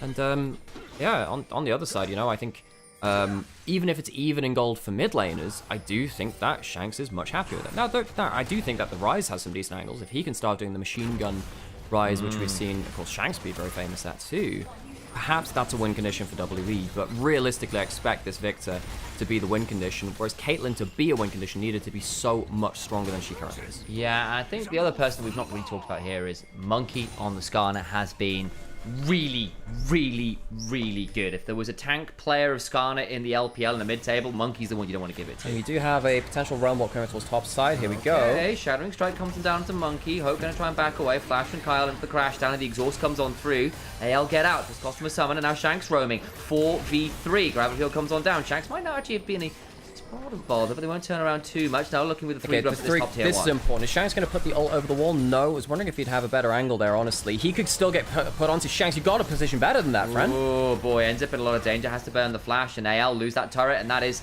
going towards the feat of strength here now. Really don't like how Shanks played that. You don't go for the full fight or the full wave clear. I think it's right for you to be on that side of the map, but then hesitating, having nothing to do after that last E-cast, and then still having your flash blown, that's an important summoner. The lack of target access is one of the big features of this game. You cannot be easily giving over your flash to the enemy team, especially when we have Herald coming up, Dragon coming up, and you will really want that summoner for it. He does have his Blackfire Torch now. It's a great item for him, but that's the kind of mistake which WE will be very happy to force. I think it was a good angle from Monkey as he had two good different charges through the wall. And we'll see if he can then punish that next time with his flash up and Victor's being down. I was going to say, our viewers are very smart in chat. AC, over on the YouTube chat, was basically saying exactly what you were. As they like, I'm not sure about this collector for very similar reasons. Like, you know what? Glad to see it's not just us. We've got a bit of community consensus saying, yeah, that does feel a little awkward here. Tarzan getting a little bit of damage onto Karras, but he props the phase rush. Goes away. Dragon has spawned, which is why we're getting a little bit more feisty towards the bot side. Remember, Monkey does have flash, and go for the flash, immediate wall stun with Ixtal's impact. Tarzan could get caught hit. That's a Tarzan for buddy. Wait, Crescent Guard comes on down. Magnustorm trying to turn the corner around. Kyle. It's all been a bit of a bait. Damage though onto Kyle. Tarzan going to go back in. Kyle with a shield, buying some time. My God, that front line. But look at the captive audiences everywhere. Absolute disaster. Cube survives, flashing on out. Monkey drives Shanks into a wall. No flash. Who's now in danger without the flash. Flandre trying to come on down. Gravity Field is solid enough, but can't get any damage as Monkey's absolutely monstrous in the front line. I thought Kyle had won the fight by managing to body block so well, but Shanks not having that flash after blowing it so poorly in that top side comes back to haunt anyone's legend. He can't disengage, and Monkey's engage is the real tide turner. Gets himself the fight started in the right place and makes sure that Tarzan can't have much impact. Thought they'd managed to bait it all in. Tarzan's like, great, I'll just Crescent Guard as the Impale comes on through and we can play it from there. And they just don't have the damage. But Tarzan lost too much HP jumping at the Rise to do very little before this point. Does pop the ultimate before the ult comes down. That's fine. I thought Kyle had a fantastic combo here, but they just don't have the Victor in place at the right time. The Braum ult is very good, and Rise starts to just spit blue stuff out across the fight. Also, not gonna lie, I think the Chaos Storm micro was a little poor there. Didn't get the damage onto any one person. Instead, it's kind of changed the direction it was going multiple times. Shanks, weird old day today. Had largely a very good late game Liriana, but you know, his shockwaves weren't great. Right here, blowing a flash, not the best micro of his ultimate there. He's so important to this team. He can't be affording to be having imprecise team fights like that. And that was 3 kills, got them the full feat of strength because they've already got first turret. They just got all the objectives as well. So WE actually, we were a little bit nervous about their team comp and it's the way it needed to work, but right now at the base damages, they've done a really good job in this early game. They now have a 3k gold lead and an objective lead, so this is where actually, okay, game on, really. I think before that point, it was feeling like, well, you don't have the good enough gold lead, you are outscaled, I think, quite largely. You know, we didn't see Flandre make a big impact in that fight again. I think he's been one of the quote-unquote issues for anyone's legend today. I think, you know, early game, last game, he was not taking up the fights when he needed him. I think right here, he has lost lane a little bit hard, and he didn't impact that play. And now suddenly they're behind the game. Need to see a step up from the top lane of Anyone's Legend. Look at Karis. Is anyone coming? Yes, Tarzan is. Need to try and find the CC. Can't quite do it, and he gets away. Wonder whether Flandre should have instead Q flashed instead. And held onto the ult. Or used his ult and then held the Q, because quite obviously Karis can use his Realm Warp out. Again, just not fantastic from Flandre there. You can't use all of your cancels, then you can't stop the Realm Warp. Yeah, ends up in a tricky position. Does get the Realm Warp, I suppose. It's an ult for an ult. So not the worst trade of all time, but still. What it does do is force him off the side lane, which is still important. And now Flandre is about to tick over towards, he's fairly close to sticking over towards the Rod of Ages. Caught up an amount of CS. He's only behind 10 CS now, which I think that's actually very reasonable. Karis being ahead on the rise is a problem for Anyone's Legend, because that's the guy which actually can kill your front line. At that point, it's like, well, you can sort of forget that the Caitlyn's gone for Collector first and might run out of damage at some points, because the rise will pick up the difference. On the other side, WE there. Vampire, no one's even close. Oh, that's unfortunate. I was about to say the front line of WE could be very difficult for AL, but not in a 3v1. There was no one even nearby. Occasionally Vampire does this. Of his like top level support plays, his warding missions are some of the worst. He's often quite fast and loose with them, and I understand why I wanted to get creative vision, but the execution of it often does put his team in an awkward position where they have to try and rally to his defense, and right there it does lead to him dying because there's no one really in range to help.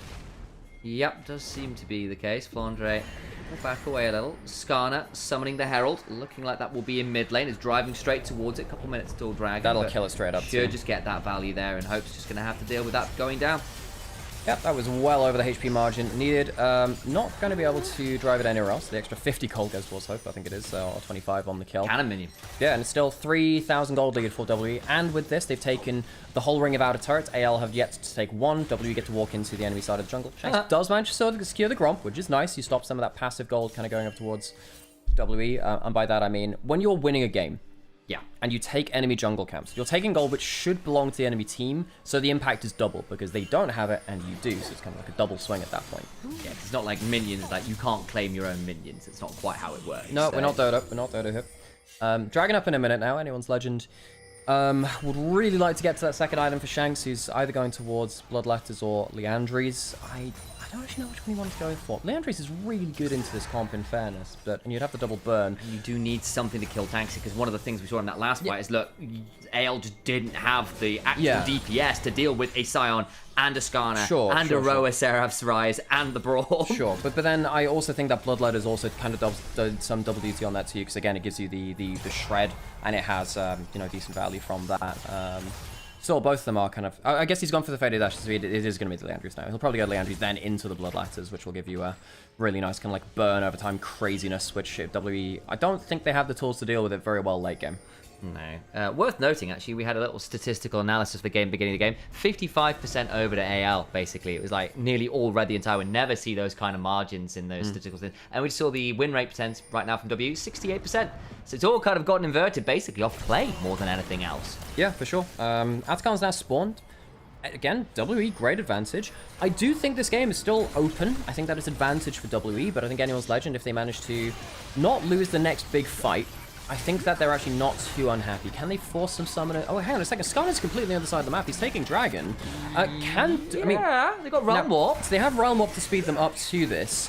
Caitlyn's not in position right now. They're catching out Flandre, but they're kind of been distracted by him. You should not have gone for that. Vampire's got a smite of his own, but can't get there in time. Atakan just picked up. That's a lot of pedals coming over. Where's the Impale? Looking to get onto one. Does get it onto Shanks! Who's doing goes straight? Tarzan, I do apologize. I misread the model, but it doesn't matter. They still get a kill on the jungle, which means Dragon now going over to WE. Tarzan should have just flashed. Blow that summoner. They get themselves the Atakan, which is completely fine for them. Cube doesn't have ultimate now. If he gets stunned up here, that's a huge issue. Yeah, he's going to get stunned up. Permafrost after. Does get a Roar of the Slayer off, but he's eating a lot of damage now. Needs to try and turn this one around. Decimating Smash coming on through. TP also there. Gets a Grass proc. Monkey coming on up, as is Vampire. Hope now in danger himself. The flank angles are rough. Hope does get a little bit of time. Magnustorm bites a bit of space as Shanks comes on him with a TP. Damage onto Kyle, who goes down. Hope is destroyed by Monkey, though. And Flandre caught out as AL just run under their own turret. They don't quite have the damage. Monkey potentially in danger to Shanks, though. Might end up getting that kill if they can get the burn on it. Ace in the hole back. Can't quite get the kill. Siphon Power doesn't do it. The shield blocks the Siphon Power, so it stops the kill onto the Skarner. does get that massive value. Tarzan now heading on to the tier 2. Should be able to pick that one up. Shanks gets to clear that one out, but it's another few kills back, and they don't kill Q. Monkey playing so well on the Skarner. He understands his tankiness, and honestly, Shanks is just not doing enough. His earlier mistakes in the game where he had to blow his flash and then died in that earlier play, that's the kind of thing which was kind of unacceptable for anyone's Legends composition. Shanks needed to be ahead in this game. He is the center of why this game could be won or lost for anyone's Legends perspective of things. You see right now, he's just not where he needs to be. Cube ends up getting a ton of value out of just buying a ton of cooldowns and buying a lot of time. I think this front step there, that's the problem. If they just stepped back from it after they got the flash out, I think they would have been fine. It's a good sidestep from Hope, but you know, so much damage comes through from just the random base damages coming through from WE, and a flash fall from Karis does the damage really. And it's not like the Victor's in place at the right time because, yeah, he's ended up backing up too far. Shanks, he needed to do better this game. Right now, he's getting kind of shut out of every big fight. I was watching the minimap during that replay, and Shanks came off Fountain off the reset, thought about going topside, then walked mid lane, and thought about going topside, and then TPs. Because they thought they had Cube dead to rights. He didn't. There was a ward in that bush that he could have teleported straight away. He wasn't there for the majority of that fight, and that decision-making paralysis, I don't know whether that was his call or the team's call. Either way, he wasn't there on time. WE had a very large amount of gold. Now, this is the kind of gold lead which does kind of translate into full game wins. Kyle isn't going to get smashed into the wall. Impale misses. Monkey had the right angle there, though. If he catches that, that's a huge play for them. By jumping forward. Hang on, he doesn't have the W back now. I was actually wondering if there was an angle traps around, I think, would make it a little bit difficult for people to step onto that from Kyle and Tarzan, so they had to not hold the E. I just don't think that they have the damage right now. They're about to get towards LDR for the Jhin, and at that point, I think the Jhin actually starts doing some really some nice damage again. But it's been very good. WE kind of capitalizing on these team fights and really capitalizing on the pick potential of Monkey. And I think AL as well just weren't respectful of when they had their damage and when they didn't. Whereas WE, their front line's been so damn obnoxious. Monkey, fantastic game right now on the Skarner. 100% kill participation alongside Vampire. The Braum and the Skarner have been really annoying. And very often when WE are winning, it's because Monkey and Vampire are on a roll, and they're getting these, you know, flashy skirmish plays around the map. Okay, so you have LDR from Hope. Shanks has got Leandries. You're going towards a Void Staff next to Shanks as well. This is the point where anyone's Legend, I think, do now have that damage to potentially cut through the front line. We shall see. The tanks are very far ahead now compared to where they should be, though, on the game for WE. And I think that Flandre is not going to be tanky. I think that the Rise is too fed. I just saw a Zeal in inventory for Taeyun after the Infinity Edge. I would have much preferred an LDR here. And again, look, Taeyun is 2.4k ahead. He's actually managed to get gold, but we are still not exactly sold on the build here, and is going to go towards a rapid fire. I mean, maybe that gives you access onto the Rise. I think onto the Victor. That's the one, and the Jhin. Yeah, I think at this point, you're so far ahead of the game, the extra fire cannon headshot onto the Rise will actually just... not onto the Rise, onto the Victor. I did it was because you said it. I know, it's my fault. I know. If you get that extra auto attack onto the Victor in the backline, I think you can just win the fight. Same with Hope as well on the Jhin. If you get the extra tap onto him, it does make a difference. But yeah, if it does become a game about hitting frontline, obviously this build is not going to be that valuable. See the E-poke starting to mark up a little bit more onto Vampire Monkey. Now, WE need to make sure they are not fighting into a choke point against Victor AoE. That is, hang on a second, they just spotted the rail over the wall. Oh, that's potential damage onto Monkey, but Kyle now in danger. Does have a crash down, burns it. Gonna get hit by the Glacial Fissure. Ace in the hole comes on down. Shanks going to get out, but they'll lose the rel, looking for a pick out, but they just don't have the damage still. Trying to jump onto Q, but again, the time to kill is so damn long. Turning it around, Deadly Flourish into the Glacial Prison, jumping onto Q. Shanks does still have the ult. Shanks is caught again, does have the flash, will need to blow it, does get out alive. Shanks is positioning so poorly in this game. Another easy flash blown as he's too far out and doesn't pull that ult at the earliest point, and now anyone's Legend getting jumped on in the mid lane. Tarzan jumps on forward, Crescent Guard is decent, but still eats so much damage. Permafrost comes on down, and he just gets melted by Taeyun. Really good series of picks once again from Monkey. Managing to use the sweeper used by the rest of his team to spot out Kyle, and WE, real credit to them taking an advantage and running with it. They've rarely gotten these advantages in this split so far, but this one should go around to the game win at this point. I think the game's far too gone now. Vampire might die here. They're going to open up the curtains. They got the blast cone. Trying to get over the wall. Monkey comes out of the pit. Burn onto Vampire is good. They get the kill. Baron, though, going down all the while. Going to try and jump onto Monkey potentially here. Can't quite get the damage. Gravity Field not quite armed in time. They TP in. Lose Vampire. But yeah, you've got yourself the Baron. Vampire dies, but that's a worthy cost for the Baron onto 4 members, and the support being the one that's down. It's not really a problem because he's not really the person who's going to be sat around pushing the lanes with the rest of his team. You know, he's still got the ability to kind of drop off a wave, get vision control, head back to the lane when he's needed. Minute till Dragon, that'll be Ocean Soul, and Anyone's Legend. I thought they'd walked away with a better draft in this one, but when you lose the early game in the way that they did, obviously that ends up getting flipped a little bit. I was really worried about WE going into the victor, but I think Shanks underperforming in this game sadly really turns it in WE's favor.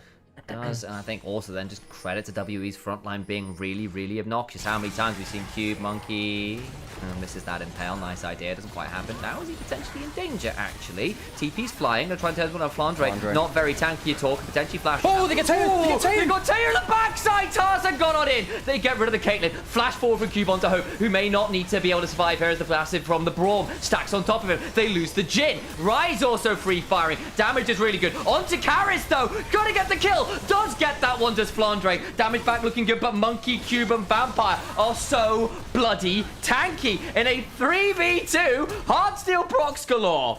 Charzan trying to take down Vampire, trying to get someone, does have very good extended fight value, but in a 1v3, I'm not sure that's really what you built for, Shinzao. Ocean Soul coming, gets driven into a wall, decimating smash, tries to get the knockup, can't quite do it, and they will lose that one too. Tarzan ends up hitting the person with the Thornmail and can't even really get their healing through that. Anyone's Legend, a brief moment where they found that fight, where they could play around the victor, but once again, Shanks caught out in no man's land in the middle of the fight, tried to get a reset on his ultimate to keep it ticking, but he couldn't finish off the kill on Vampire. I think Anyone's Legend had an angle to victory there, but they didn't play well around the Chaos Storm to give it another reset. They should have focused down Vampire as that second kill to keep the Storm ticking. Vampire's going to respawn. Took a little bit longer for certain members to die, so that gets a bit interesting. Impale there. Dodged by the Mounter. That was really well played by the Crash Dam. Ended up pinning him in place after that point. Flandre tanking up a little bit, and Taeyeon's caught against the wall. Caitlyn around bot side. Dragon fights can be pretty poor. First kill comes through. They needed to put the extra damage onto Vampire. If they go towards Vampire, they get a reset on the Chaos Storm, and it keeps ticking for another couple of seconds.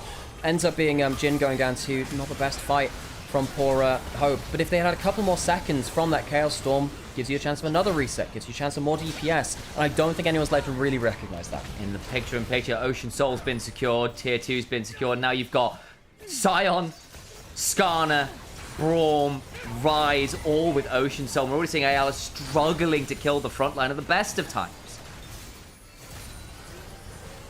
Cube getting jumped on, does have ult. I mean, they're losing the base for this, and he can still ult out. Shanks is failed ult. Hang on a second, he's putting another Chaos Storm, but they're going to ult everyone in. Whoa, over we go. Tarzan now in danger. He's very dead. But he manages to back away. That's the power of a blue jungle item. Gets the Gust Walker speed. Another ult miss from Monkey, but no Chaos Storm now. They've just wasted it on that pick. Trying to get some damage back. Tier 3 going down. Does get some damage onto the backside with the Magnetor coming on through. Tarzan now coming on in, but they just don't have any DPS. Taeyeon's dead though. Finally get the Siphon power onto that one. Shanks getting to back away, but Cube and Monkey are so obnoxious. Shanks can't keep running.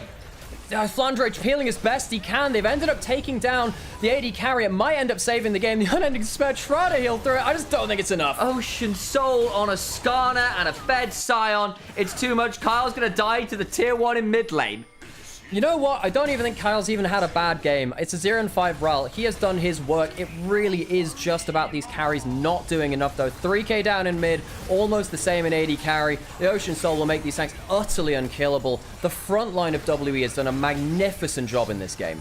It really, really has. And now, trying to continue buying some time where they can, but I don't know whether the tanks actually give a damn about the turrets anymore. They've just stood and not dodged out of the Chaos Storm. Yeah. Shanks is doing negative damage. He's doing negative damage. I thought this build would be fine, but I wonder whether he should have gone towards the Bloodletters second at this point. I think it would have been so much more impactful onto that front line. I know that you need a Leandries at some point, but the Bloodletters for the Shred could have been so important. And yeah, I know a lot of this conversation, I know I've said a lot of criticism about Shanks in this game. Remember what we said coming out of this draft. This game could just be decided by the victor. I think it has been in some ways because he's done very poorly. Don't think that tells the full story, because I think WE, credit to them, have played this game very, very well. But Anyone's Legend were looking to a hero in the mid lane, and he's not showing up to work. No, finally got a third item on Flandre. Maybe that will help a bit. You know, you've still got some decent levels there, but this game is looking very, very tricky. Baron's in a minute. Elders in 3.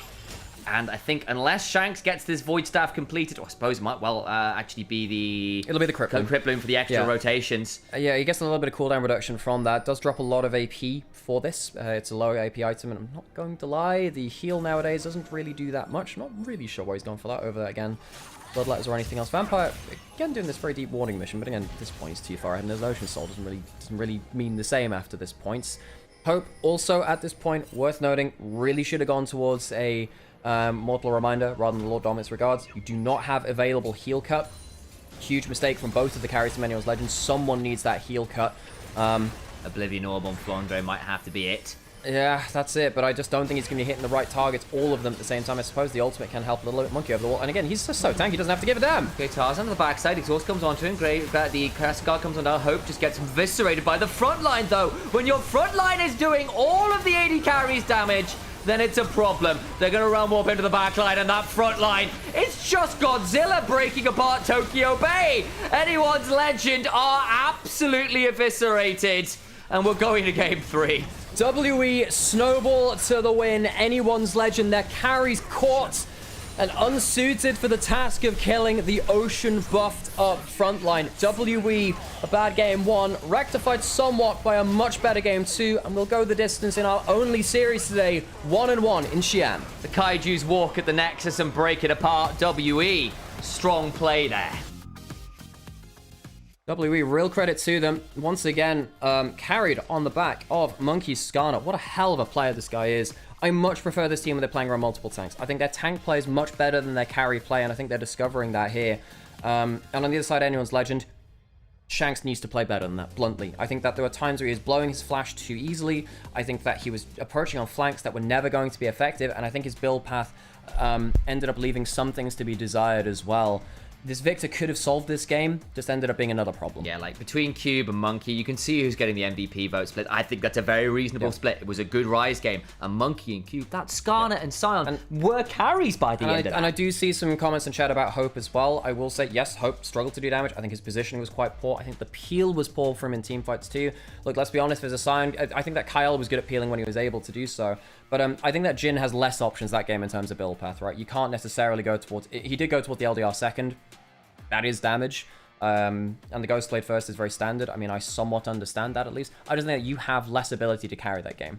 The ball is in the Victor's court. People have to peel for him. He needs to approach from the right angles. He needs to hold on to his summoners very dearly. Didn't end up doing that. And WE, real credit to them. They played very well around a rampant front line. I think they did very well at forcing that. A little bit of a question, chat, about did IG versus Billy get game cancelled? Yeah, it's been postponed. It's going to be played on the 28th of August. It's not happening today. It is in the pin messages as well, guys. But yes, there is a typhoon happening right now, so games in Shanghai are cancelled for today. And with the way scheduling and everything else working, the next available day is an extra play day on the 28th.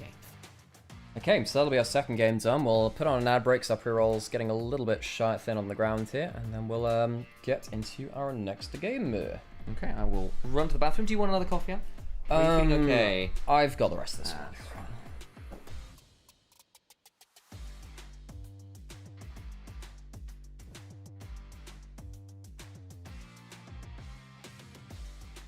one.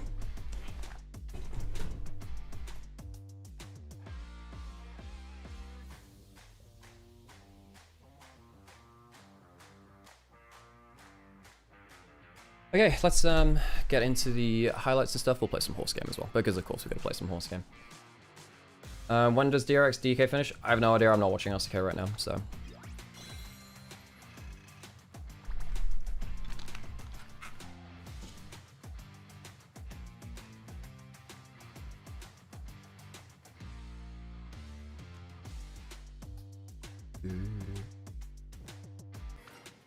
Ooh, we get...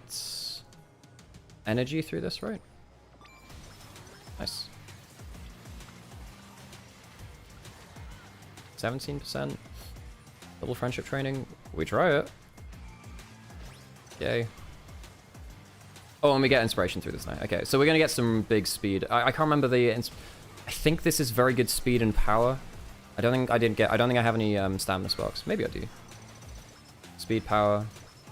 59 and 30, 54 and 39, that's good. Yeah, that's like 2-3 trainings each. I mean, our stamina's still pretty low, but it should be okay, hopefully. We're not on long races yet, so these aren't very useful. Corner adept. This stuff's okay. Firm conditions is actually very good. Guess we go both of these. I don't think we... Do we go corner adept? Home stretch haste isn't bad either. Maybe go home stretch haste. Yeah, maybe we do that. No, corner adept is more likely to proc. I just saw a short from I Will Dominate and found the best LPL description. Is this cinema or dog shit? Who can tell? All good League of Legends is a healthy mix of both, right?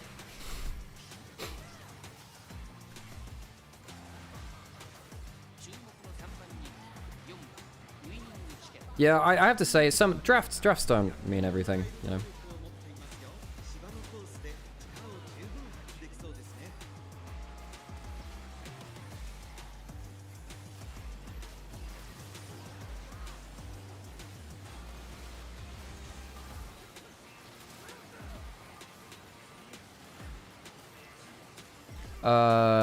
Right, yeah, we go late on this one, yeah.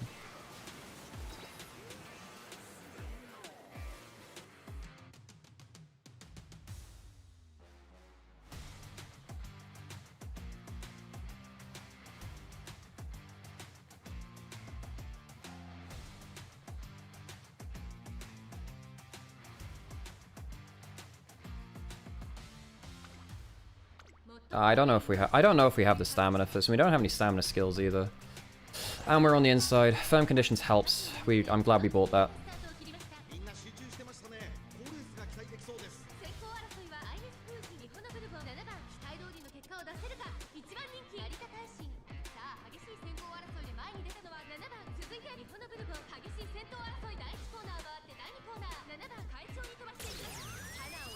He's our MVP. Cube was fantastic, yeah. Cube was fantastic. Corner adept, we're not boxed in for now. But we don't really have that much stamina, which could be a problem. Also, like, I love how I get I swear it's every time it's a WE post-match thread. If I post any kind of comment on Reddit, instant downvotes. I think there's some WE fans who don't like me. I don't know whether they're coming from other streams and stuff, because I know that there are some people who are big fans of WE streams and stuff like that.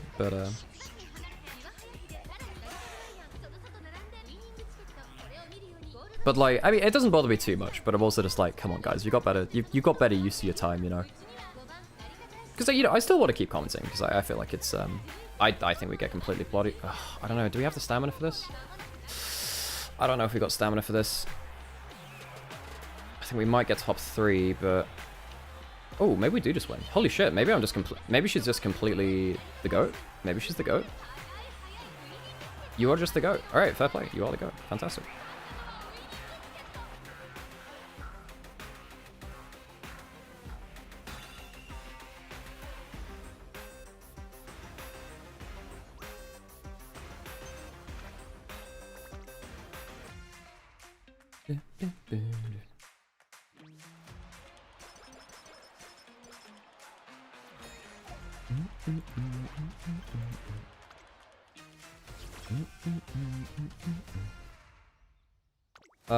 We do not have the facilities for that, big man.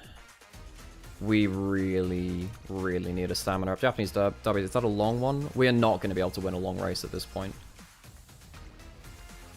I mean, we just gotta hope and pray. We do not have stamina for this. I've not trained it enough. I mean, W's got a lot of fans. I'm not gonna, you know. Sure, what is this? This power? Do we have any kind of regen? Is this a long race? Oh shit, did we spend too many points on the, this is a long race, isn't it? Or is it medium? It's medium. Okay, so it wouldn't have mattered anyway. Because we do have some long regen skills. We just don't have them for, other stuff. I actually think we have to go for another point in, firm conditions. I normally wouldn't do that this early, but it's 30% off, so.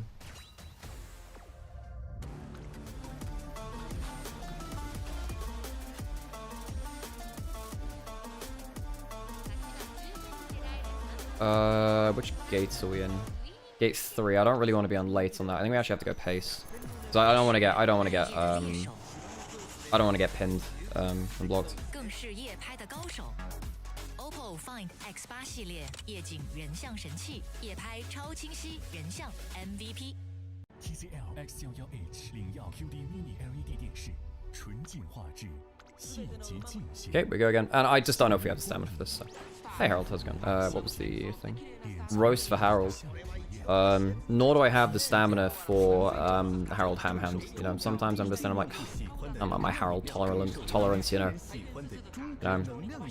Sometimes you train into stamina, guts, power, you name it, but I haven't trained into stamina for Harold.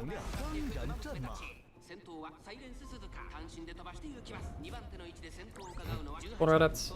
We didn't get a late start. We haven't got rushed yet, I suppose. We don't have any regen skills. This could be pretty messy. We're at the back of the pack anyway, which is a bit of an issue. I think we get slaughtered here. This is pretty lose-lose. Nah, we don't have stamina for this, I don't think. We're gonna get gutted. You know what, Nodos? You asked for the roast! You asked for the roast!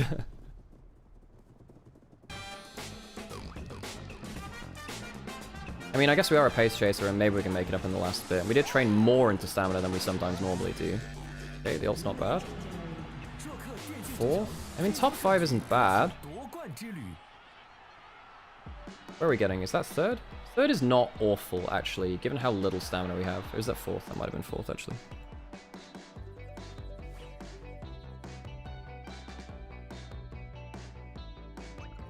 Yeah, it could have been much worse, honestly. We just didn't have enough stamina by that point. I went into too much other stuff.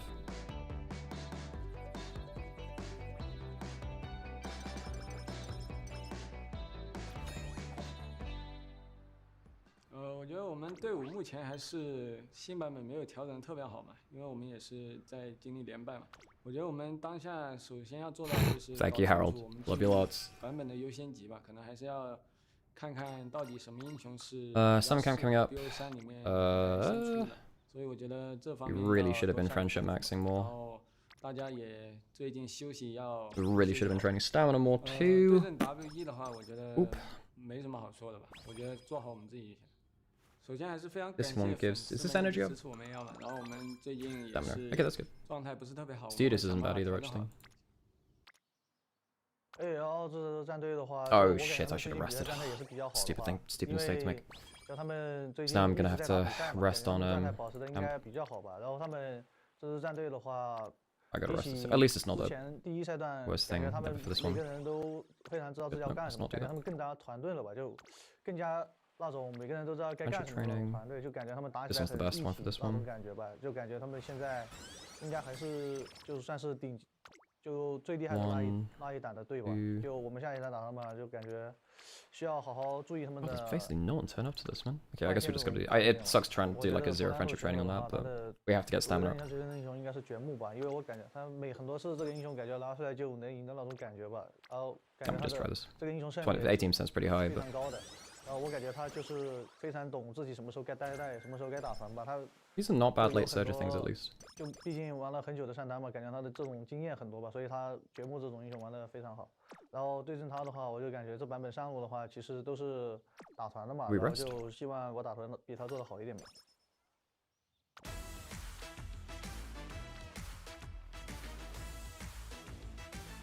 I mean the friendship training is fucking awful, man. This gives us some stamina at least, but...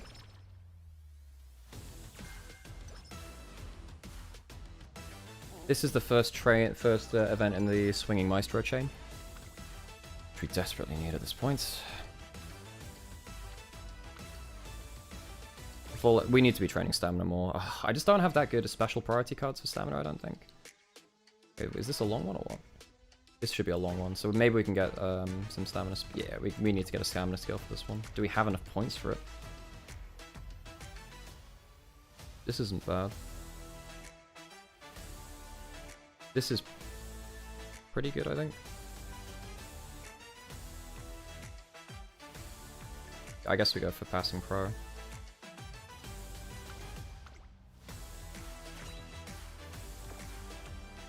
The pauses between games are bigger because it's the only series that I don't think it's these pauses are that long, are they? Maybe it is. Okay, well we hope we've got enough stamina for this, I guess.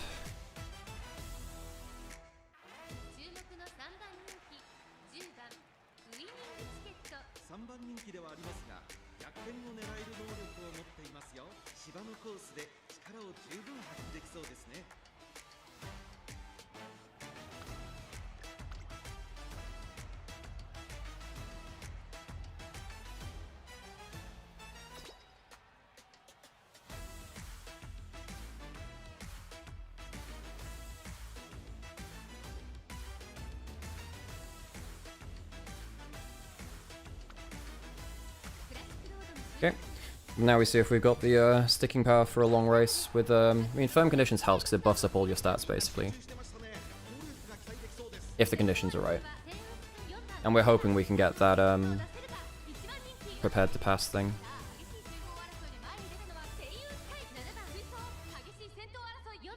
But we are really going to need that. I'm going to have to put some double speed because it's a long race and it'll take too long otherwise.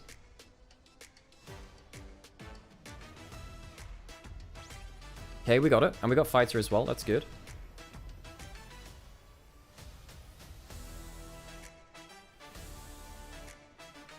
That might be enough. I don't know. It's not a gold regen skill, which is often what you're looking for. And our stamina's not that much worse than the other races. Corner outs. We got all of our skills. We didn't get the late start. We didn't get rushed. Hopefully it's fine. For a late surge, we get to conserve more stamina that way. How goes? Didn't really get the stamina we needed in this run, really. I should learn to just dip more in stamina, even if it's not as efficient. I think, did we win this? Power's not bad to get through crowds like this, but it still takes a bit off. I mean, we're gonna get top 2, I think. But again, our stamina's not fantastic. I think it's second. We don't have the stamina for this. Not too bad. Top 2 is not bad. Again, we haven't actually rolled that well in terms of stats. Like, this is not going to be a fantastic campaign, but it'll be fine. We should get into draft soon.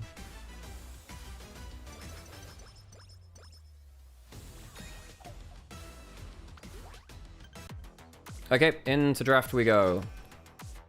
Into draft we go. WE, Anyone's Legend, gone to 3 games. Both these teams having difficult starts to their splits.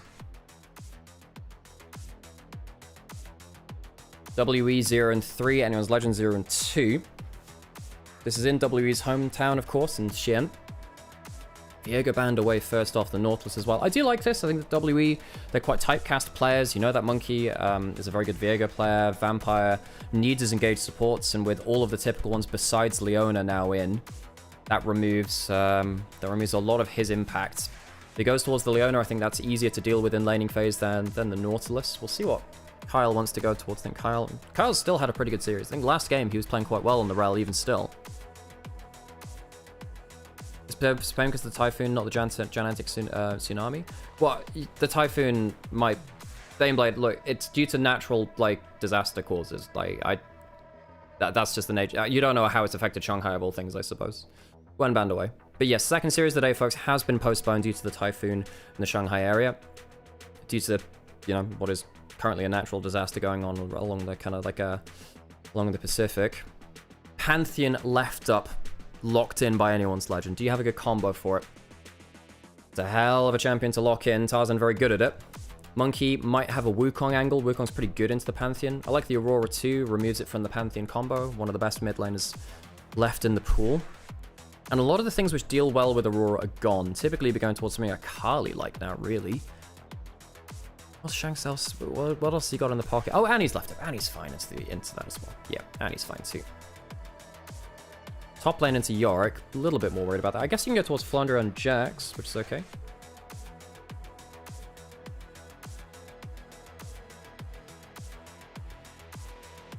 Jax less good against Aurora in team fights, though. Well, no, that's not true, actually. Jax is one of the better options into Aurora. We saw Kiaya play that very well at last Worlds. Sivir gets locked in. Good spell shield versus the Aurora. Not much that can really deal with the Sivir in the laning phase now. I mean, Draven has always been a counter into, but you don't really want to play Draven into Annie Pantheon. I mean, you're okay into Pantheon because you stand aside, but the Annie does kind of one-shot you point and collect, which is not fantastic. So what are you doing to the Civet? Senna's pretty decent. Match Pantheon semi-global with your own global.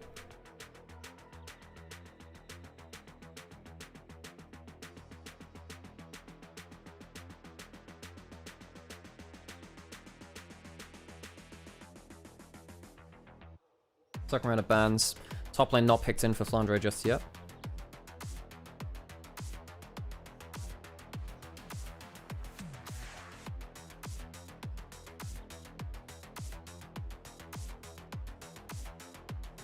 So what other matchups do you have? Jax has typically been played a little bit into the Yorick. This is not an Aurelia game, I don't think.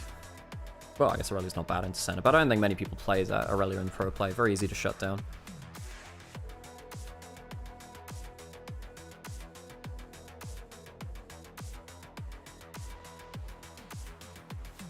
Leona banned away, so Vampire just completely out of supports. Don't know what I mean. Vampire is just the melee engaged support player. So what does he do? He's quite a thin champion pool player, you know.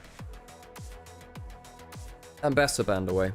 Yeah, and LPL has been playing a lot of Jax since the Yorick. For initially, the Yorick was beating the Jax. Then Jax players got more savvy. Wukong banned away. I mean, there's no real supports left that Vampire plays at this point. I really don't like Maokai. Not into Civet. Don't like it in jungle into Pantheon either. Pantheon brutalizes the Maokai in the individual matchup a lot of the time. You don't have the early power to stop them making plays. That's locked in. Thank you for the follow. What's the top lane matchup? Cho'Gath into Yorick's been fine too. And there's not that much anti-tank damage from Dildou outside of the Yorick. And the Senna struggles. So Aurora's fine. Yeah, Aurora's okay. Into that. I think if you want tank... yeah, I think Cho'Gath's good for the tank. You can... also follow up anti-stun with your Rupture. That's been pretty decent. You can go for the Jax if you want to have a squishier, but higher pressure lane. Goes towards the Cho'Gath, wants to play towards more of that front-to-back scaling team fight. Kyle, what's the plan now? You're with that Civet. You can go Civet Karma if you want. Although the Karma then becomes an assassination target for the Aurora. You have enough pick tools, I think, especially with the Civet speeding people up. I can see that. You can go towards an Enchanter for Kyle if you want. You can go towards an Enchanter. I think it's actually fine. A little bit different. I mean, Annie into the Blitzcrank is very good versus the Senna too. Yeah. Senna's auto attack windup takes quite a long time, so she stood in place for a very long time. Tahm Kench is countered by Blitzcrank Vampire. It's a horrible time. And also you break his shield too. Yeah, well, that's why. That's why it's countered. You can pull him into you. 2 for 1. The Maokai might go support. I don't think the Maokai is great at the Blitzcrank either, honestly. So it is going to be the Maokai support, Senna Maokai. I'm not going to lie. I think that is not fantastic in the laning phase anymore, and I think that Blitzcrank is more than happy into it. Nocturne comes through. It's a way... I don't love that either, I'm not going to lie. Jumping into a Blitzcrank silence is pretty shit. Pantheon can then just immediately jump on you. I think the CC chain is nasty. WE have higher damage. They have much better... I mean, I think the Aurora can carry this game, and Karis did just have a very good Rise game. Potentially that's there, but I think Vampire put onto more than just second stringer champions. He's looking for an engage bot, but I just think that Vampire getting banned out like this has always been a threat to Team WE, one that I think that some teams have not explored enough, actually. Right here. Yeah, I think that, I think that Vampire... maybe has some ult angles, I suppose, but into the spell shield, pretty hard to do that. Panting to block it, uses E to disengage the follow-up. Cho'Gath wants to put his body on the line. So, yeah, I think that Anyone's Legend come away with a more confident draft. However, I don't think draft determined game 2. I think that that was more play, really. Tarbate. Fist bumping, going off the wrist, going off the stage, rather, and onto the rift we go. Here we are. Very excited. Very excited.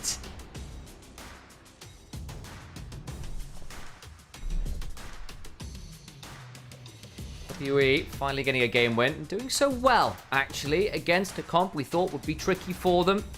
But they just showed the level of play required, and Anyone's Legend fumbled the ball in their own execution. Takes 2 to tango, and I think WE did at least come to the dance floor today. We're back on out for our deciding match. Lights out, crowds yelling. Let's see who wins this disco.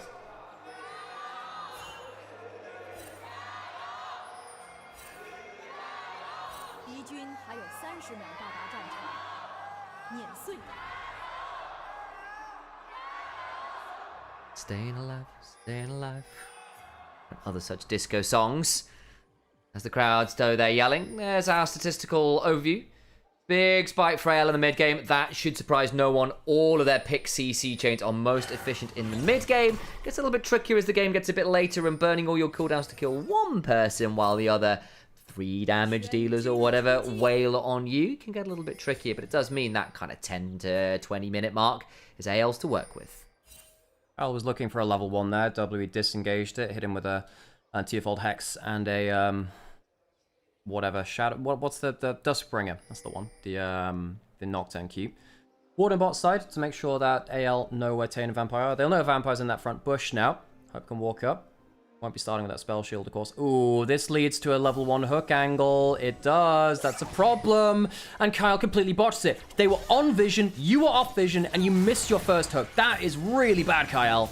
It's pretty tricky. Try and play this one out best we can. We're playing now. Best we can. Yeah. Yeah, that's a very true. Yeah, best we can. I was surprised. Well, I guess we got locked up. Kyle's hook will be coming off a cooldown again soon. But Kyle, my dude, if you're going to lock in a Blitzcrank, you've got to be accurate with those hooks. And that's a sitter. It's such a sitter. Blew the Ignite. Cleanse from Typhoon to stop the damage coming through as heavily from it. Ricochet will get control of the wave. They'll get level 2 coming in pretty soon.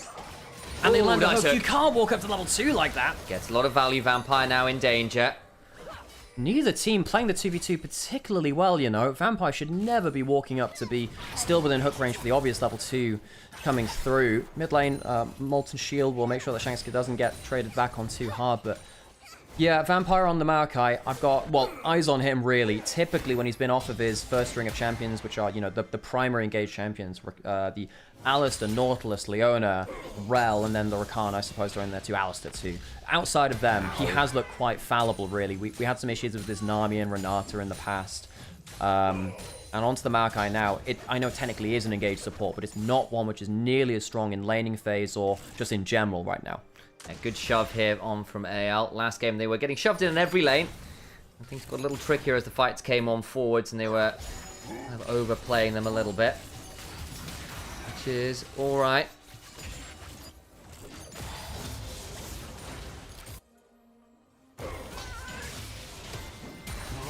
Bit of a angle on in there.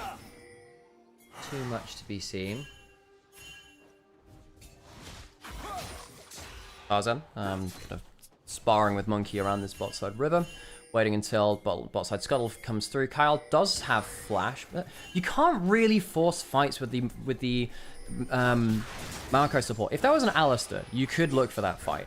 If that was a Braum even, you could look for that fight. Because he's on the Marco support, WWE can't play their typical, you know, early skirmish jungle support style.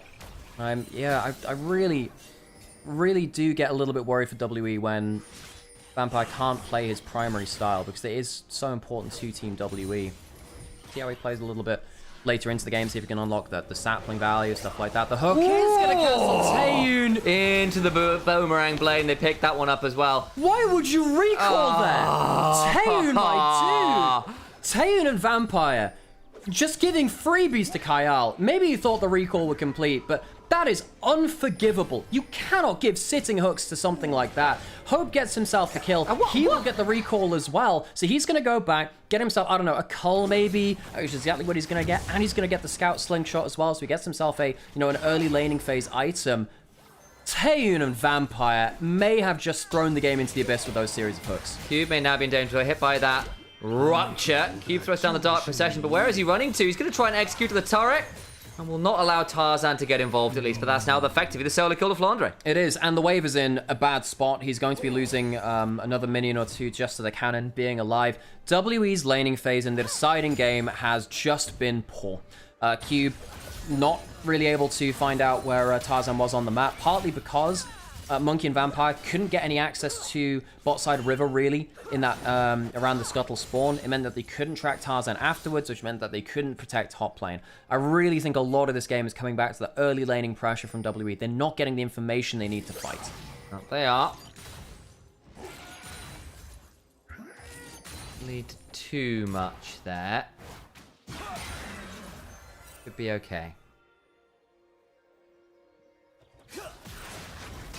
Tarzan doing his best. to get some value here in the early game before the level 6 comes through. And doing his best seems to be a word I'm using at the minute. Doing a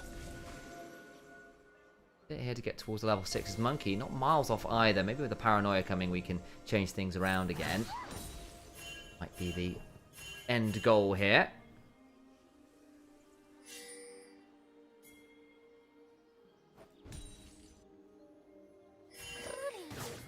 Shanks to level 6 with Flash, obviously a huge threat. The Aurora, not dissimilar. I think Aurora has been such a powerful champion. Taeyeon does have Flash still. Ooh, and does have the cleanse as well. Needs to burn both, though. Tries to turn some damage back onto Tarzan, because if they can take some health off of Tarzan, maybe you can stop them fighting around this bot side, but then the Honey Fruit being up means nothing. Taeyeon, poor game 3. He's had a couple of games recently which have been, he's been criticized for. His Smolder game recently was one which I'm sure springs to mind for great many people. Personally, I think actually that was a very good game from IG on the other side, so I mean, I was less critical of him. However, worth noting that Taeyeon was probably the most important member of WWE last split. Like, he was overperforming to a massive level. And the fact that he's not having that impact now has really impacted WWE. They were, massively leveraging the fact that his Ezreal, his Kai'Sa were all very, very impactful. And right now, it's just not really seeming like he has that same kind of killer champion pool and impact on the map.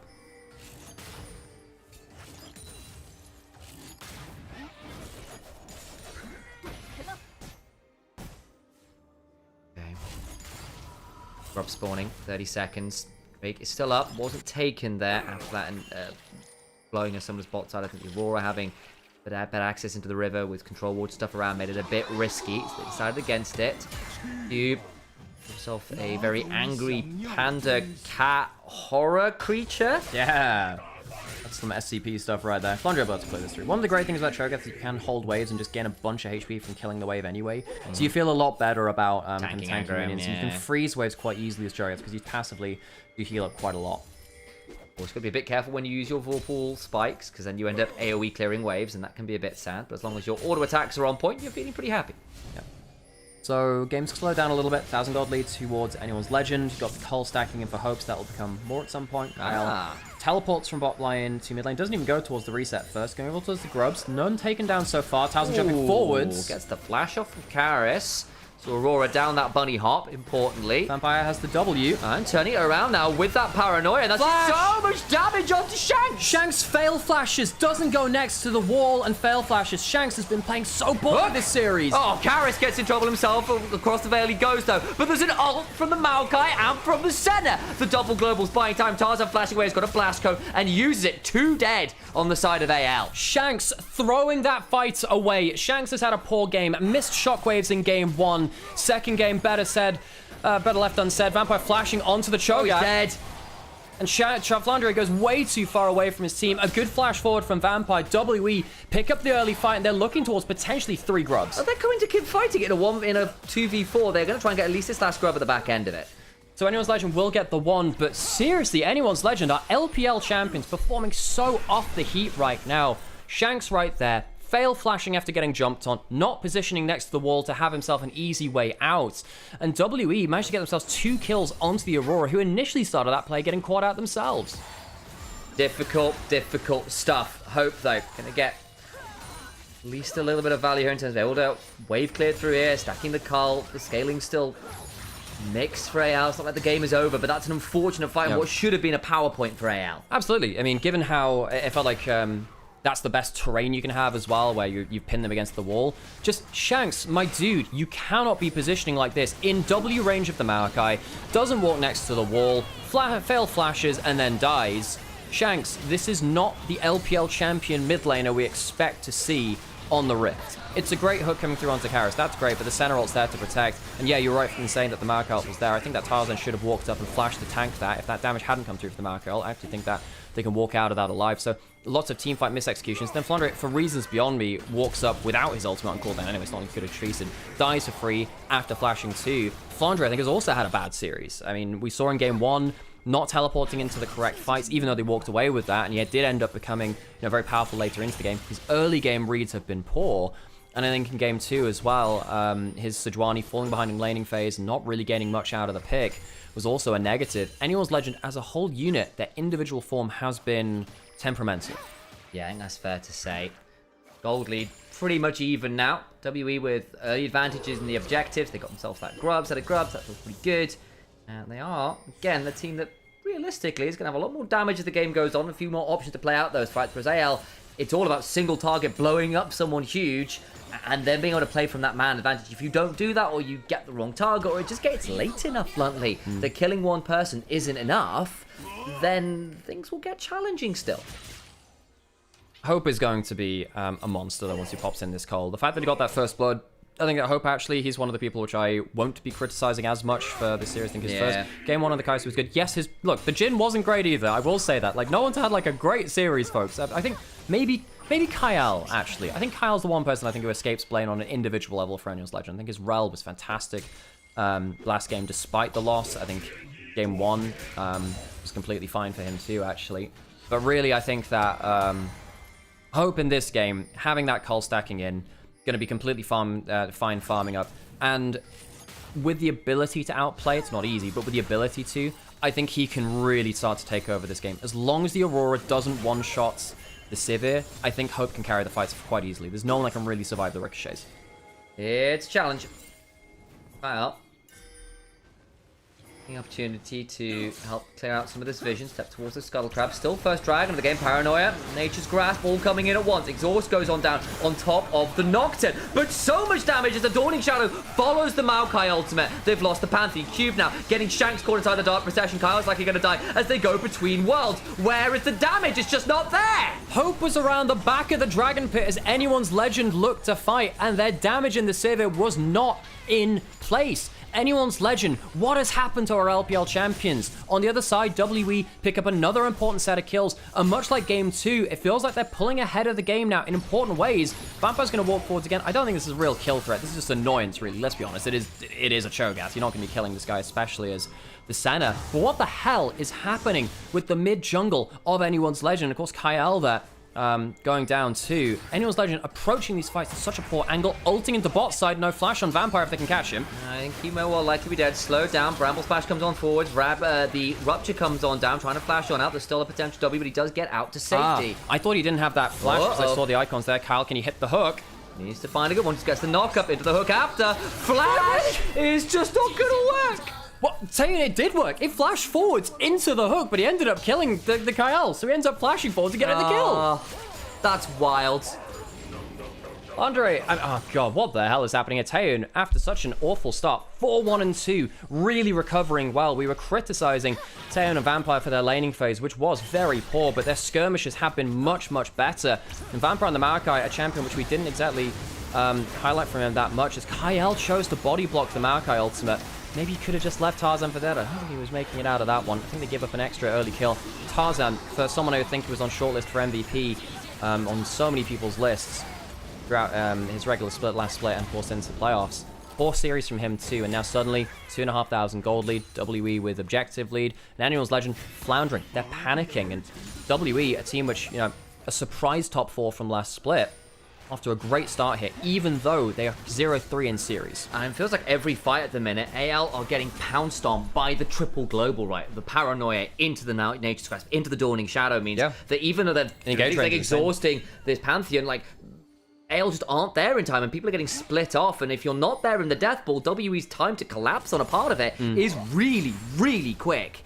So you really need Hope with his Sivir ultimate on call to answer to that, because it can help you get into reposition. He does have his Yuntal. Hook will land onto Vampire. Doesn't have flash, but there's 0 follow-up, sadly. We'll be able to get another one there. We'll tank up the sapling. Of course, it's not an AP Maokai, because it's support. Won't be able to get nearly as much. Hope about to cash in his Cull. That'll be important to keep Karis caught out with a little bit of damage, but let's be honest, I don't think there's a real kill threat here. Oh, Heartsteel, actually. Hang on. Ow, and there's a Rupture. Forces a flash out of Karis. Turn around, though. Paranoia comes on forwards. Tarzan gets over the wall with the blast go. Nature's Stalk comes on down. Nature's Grasp now down as well. How far does WE want to go? But that's now their globals down ahead of them. Oh, so now Tayu with no flash, hit by the rocket grab. Oh, Kyle, that was peak Blitzcrank gaming. Ends up getting the hook out of Fog. Was that blind? I think that might have been blind. Was there vision there? I don't think there was. No, you think he just hits the hook. We need to see a replay of that, because if Kyle just hit a blind hook onto the center with no flash to secure the objective and get the kill, that is insane. I hope we do get the replay, because I think it might have been. I'm not seeing any wards anywhere, and there's control wards all about. I was like, okay, he had to hit the hook, blah, blah, blah. And then I was like, I don't see any wards there. I think that was blind. We need to replay this, and I really hope that we do.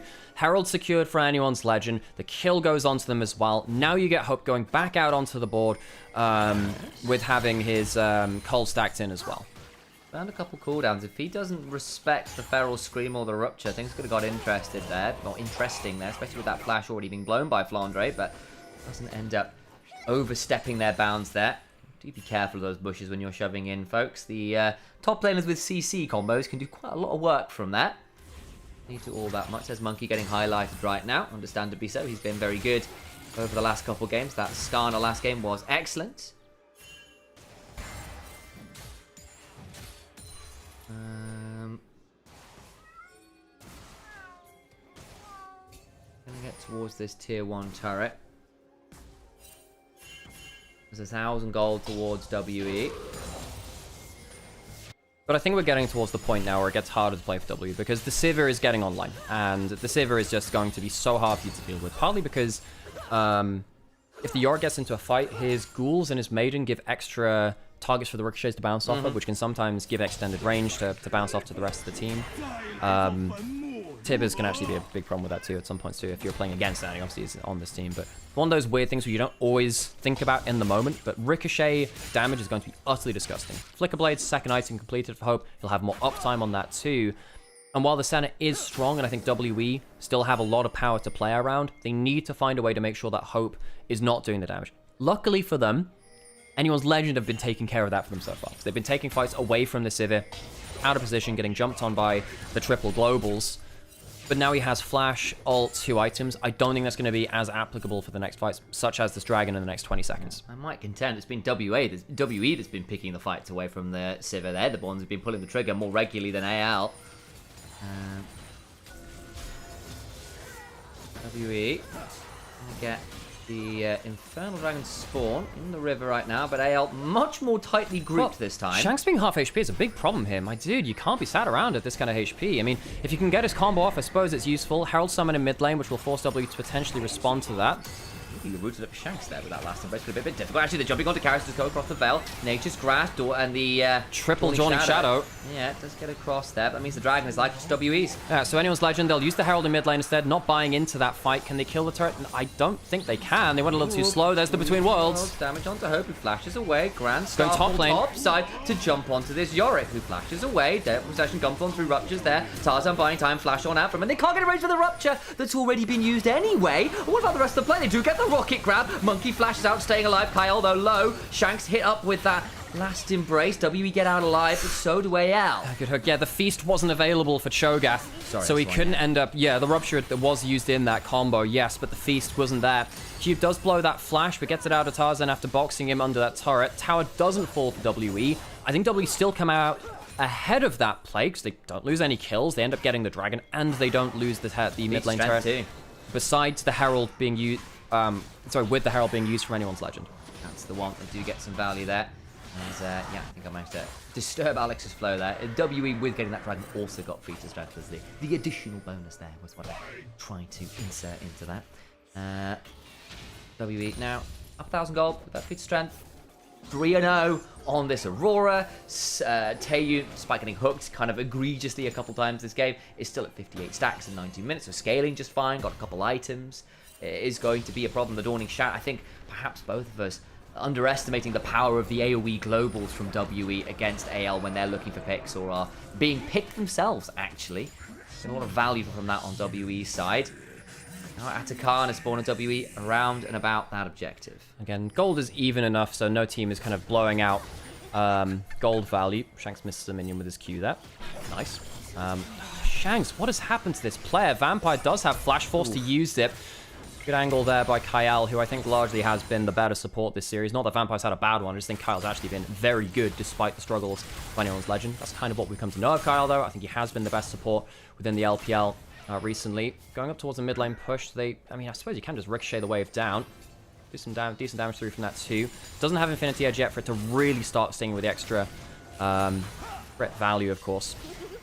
Kyle looking potentially for another hope. Please don't Hex Flash over the wall. Oh, he does it. Oh, gets the spell shield. It is a knockdown, in fairness. Yeah, nice idea looking for it. Typhoon getting that little shove up there. Has Hope burned his ultimate? He has. Dude, I mean, yeah, that's a decision of all time. I mean, obviously, I don't have the headphones on, so I can't hear that. I couldn't hear it being popped, so I assume it was popped earlier. Well, I heard the Hex Flash coming on. Yeah, no, you could see the particle effect, so it was popped at that moment. Yeah. It's on cooldown now, and now suddenly no Sivir ult potentially for, I mean, Atakan fight could come around, Kyle. Oh, hang on a second. Vampire, no flash this time, remember. Does have that teleport, so we can get back out onto the map. Flandre getting towards the point where the Yorick becomes more of an issue. He does have only 5 stacks on his ultimate, so it's not maxed out in terms of the minion ones. I don't know whether he managed to get it on anything else, because of course the first grub you take also counts that. The Herald does too, the big objectives. Atakan potentially could be started up again in the next few moments. We've got... Here we go. No Sivir ult coming through. Atakan started. Top lane is not here. Tarzan can join in that way. We'll have to do that to get here in time, I think. Down about half HP. AL very lacking in the vision. Hex Flash angle from Kyle. Decides to go towards the side. Down to 9k. Not being done that fast right now by WE. Teleporting in from Cho'Gath. Yorick left alone in topside. W are tanking this and they will get the resist shred. Karis misses the combo. That could have been a great shotgun. Tarzan on the other side, can he find an angle on in? In comes the Paranoia. Nature's Grasp, not the best angle. It's Kyle, ends up body blocking and likely dies. Flash forward! Stun comes on down. Aurora down for the count, but the damage back on forward is still pretty good. They finally kill off the Blitzcrank. There's 2 for 2 as it stands. Down is going the Atakan. Typhoon untouched. Atakan secured. Fight after getting bloody messy. It's a triple kill to Cube, who's TP'd in. Flandre has to flash on out. Hope is also untouched and gets some good damage, but yeah, it's the center which really ends up making the difference. Midway through that fight, Anyone's Legend made the choice to kill the Atakan instead of looking for the fights. They get the objective, but they'll lose the tower, and they'll give a ton of damage over towards, a ton of gold rather, over towards the Yorick. Anyone's Legend start things off, sadly, with not a great combo from Kyle. The silence doesn't last long enough to get the full combo through. The spell shield comes out onto the hook and basically the Blitzcrank has achieved nothing in this fight besides buying spell shield. Trade of mid laners as Shanks goes in to kill one, gets pounced on by the Nocturne on the other side of it. And then, yeah, it really is just to AL saying, let's just kill the Atakan. We don't really win the fight afterwards. 10 completely untouched. Means that they walk away with a 4 for 3. Indeed, and Hope got some good ricochets through various things there, but still ended up losing a lot of HP. And again, Typhoon, as you noted, wasn't touched. Cube TP's in, gets a triple kill. Now he's ahead in goal. He was behind a long way, not anymore. And there's that goal, that potential win rate right now for W looking pretty good. Hextech Dragon has spawned, and it'll be WE looking to set up around it. Dragon spawning now, but the big thing is, you know, the Atakan does give extra combat stats over to Anyone's Legend as well. Grand scheme of things, 4 for 3 and the Atakan, you can argue Anyone's Legend actually come out ahead from that. Hope still has his flash, has ult, WE. Do have the smites on the Maokai actually for the extra double smite potential and objectives. For that one, Flandre, of course, still with that feast can make things a bit interesting as well. So I suppose if Kyle switches over, it could be double smite plus feast for AL, which could get a bit tricky to manage. Very true. Yeah, Cho'Gath has got a decent amount of HP now, has 6 stacks, of course, got that final kill, a final killing blow onto Karis with his ult too. So that's one which is that's a unique one that will not go towards the 6 cap on minions. They start the Dragon up, not the best terrain for them. Hard to play against Maokai on bot side, blue side. Sanaril using very early. Hang on, Monkey got hooked! He's dead! They lose the Paranoia Inducer. AL now looking for some more value. Jump on forwards with the shield vault. It's going to be interrupted. Great rupture. Double rupture means that that's more people going on down. They lose the Bunny Rabbit. A triple kill to Hope, and AL finally get a clean team fight. The Atakan slows being instrumental there. Rarely is the Atakan slow seen as kind of this team fight winner in pro play, but right there, getting the extra slow across the Maokai gets the extra kill, gives them the extra kill. Dragon will be taken down. No soul point for WE, and Anyone's Legend off the back of a Blitzcrank hook manages to get a huge objective win. Turret's down. AL find themselves back even in the gold state. Well, who that really ends up favouring in the grand scheme of things. They've got a lot of those petals, which is good. They're getting a lot more gold in the Sivir. This is great. There's an extra win condition. As we said, look, WE actually, no, they are the ones with the slightly better team comp as the game gets later, but hook onto Monkey. It's blind. Or rather, it's blind for Monkey, who can't see into that river, and ends up being the one punished for it. And this is the guy that should be tanking the hooks because he has the spell shield, but stepping forward back up into Step back forward into the Rupture. That's not great from Karis. I actually think Karis had a good game. I think his last game too on the Rise was good. Only really game 1, which was a problem on the Talia, I suppose, which even then... There have been series we've had more complaints about Karis. I think he's actually been okay across all 3 games. We're right there. Not what they need. This clean feed, just stuttering a little bit. Reminder that hello. Oh no, there we go. Clean feed's back up on again. We just like to wave here. Just like to make sure that I guess the clean feed has just died a little bit. So we'll go back into hopefully see when the media source keeps kicking back in. Hopefully we'll be back again soon. It's just us for now. Give it a second or two. I can hear pings. There's definitely noise coming. That means we are coming back on in. And the clean feed just decided it was going to dip out for a second so you get to see us. But we are now back. 3 items Civ. Infinity Edge in. This is the game over state for WE. If Cope gets a couple of auto attacks down, the Ricochet will do the rest of the work. There is no hyper tank to stop that Ricochet doing crazy amounts of damage. He hasn't had to dip off for Lord Dominic's regards. Of course, he'll get that largely at some point anyway. But this 3 item combo against Squishies shreds HP bars. Will be, of course. So keep your eyes on Typhoon. 79 stacks. Another stack will get him. And I think he'll get this off the camp anyway. Get some value.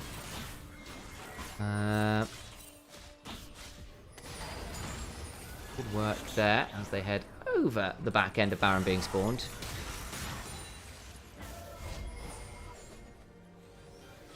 Not too much more to be seen.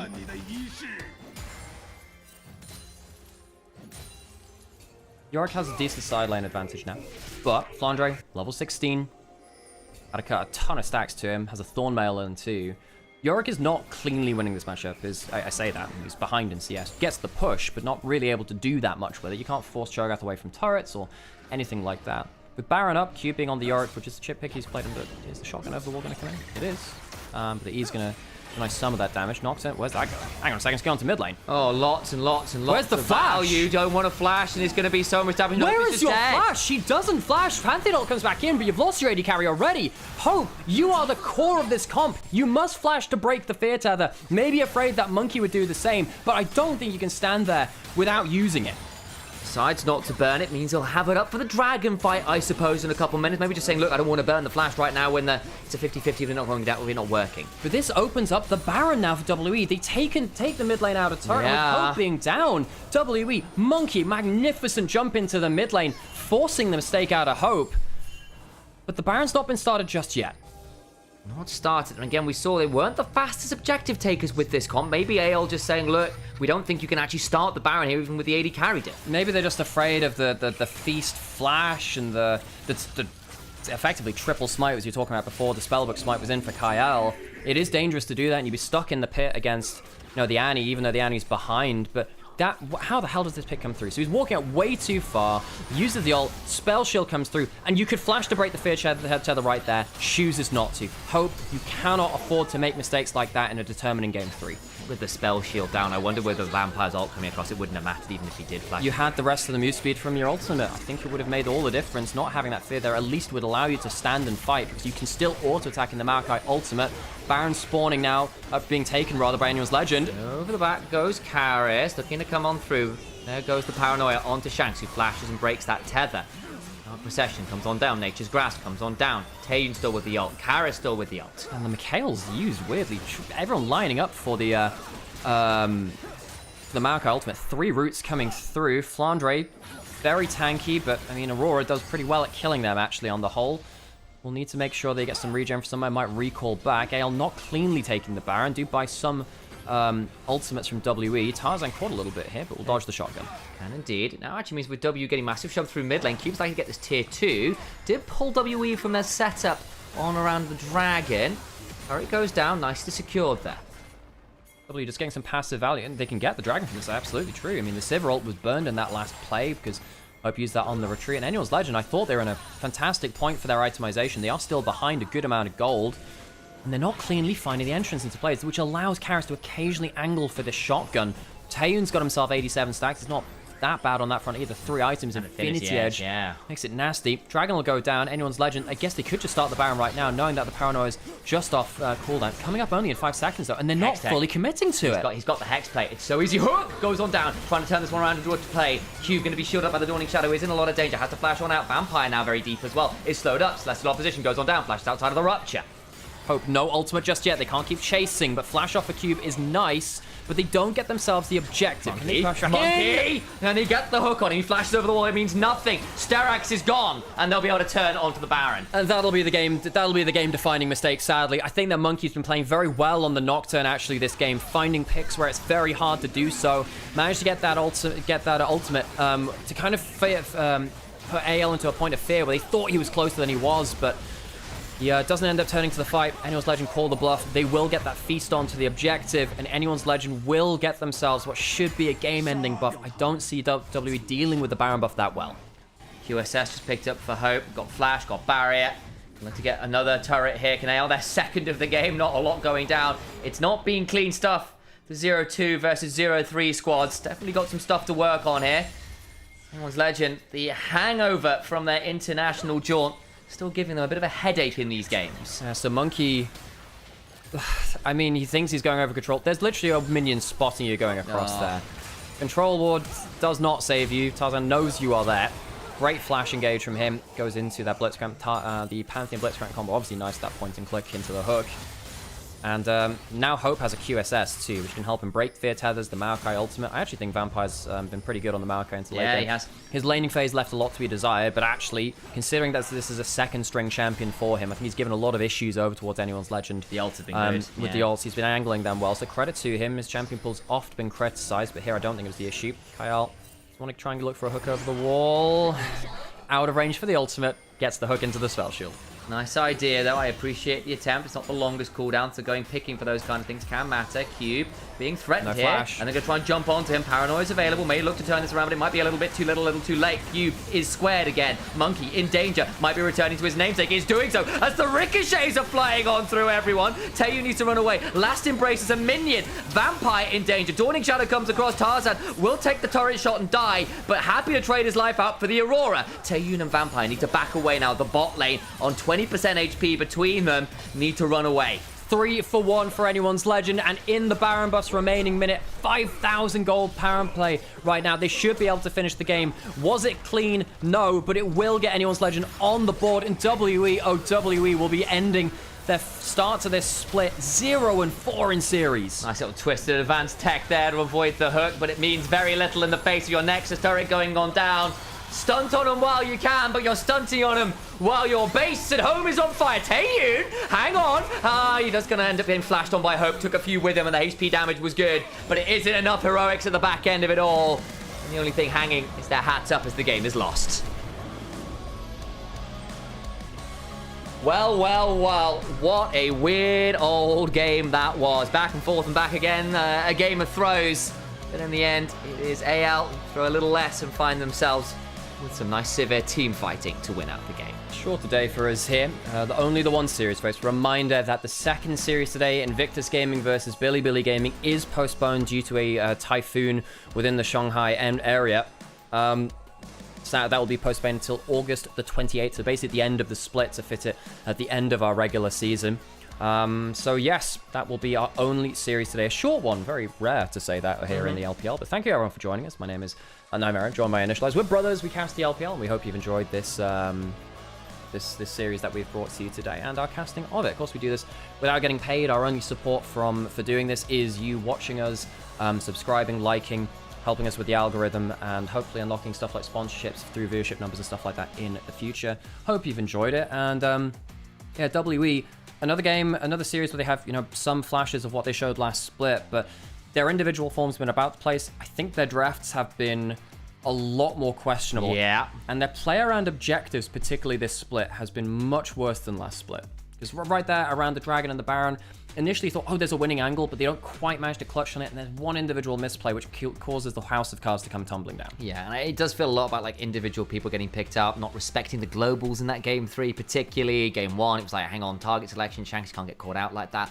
I think, honestly, guys, a few days off, a little bit of chance to reset. They came in white hot, having just done, effectively, what was it, 3 weeks abroad, and have to come straight back, having been in, 2-3 countries over the space of however long, to come and play straight away. It's always going to be a tricky schedule to come slotting back in with meta changes and all the rest of it, and it showed a little bit. They're not that prepped, they aren't that rested.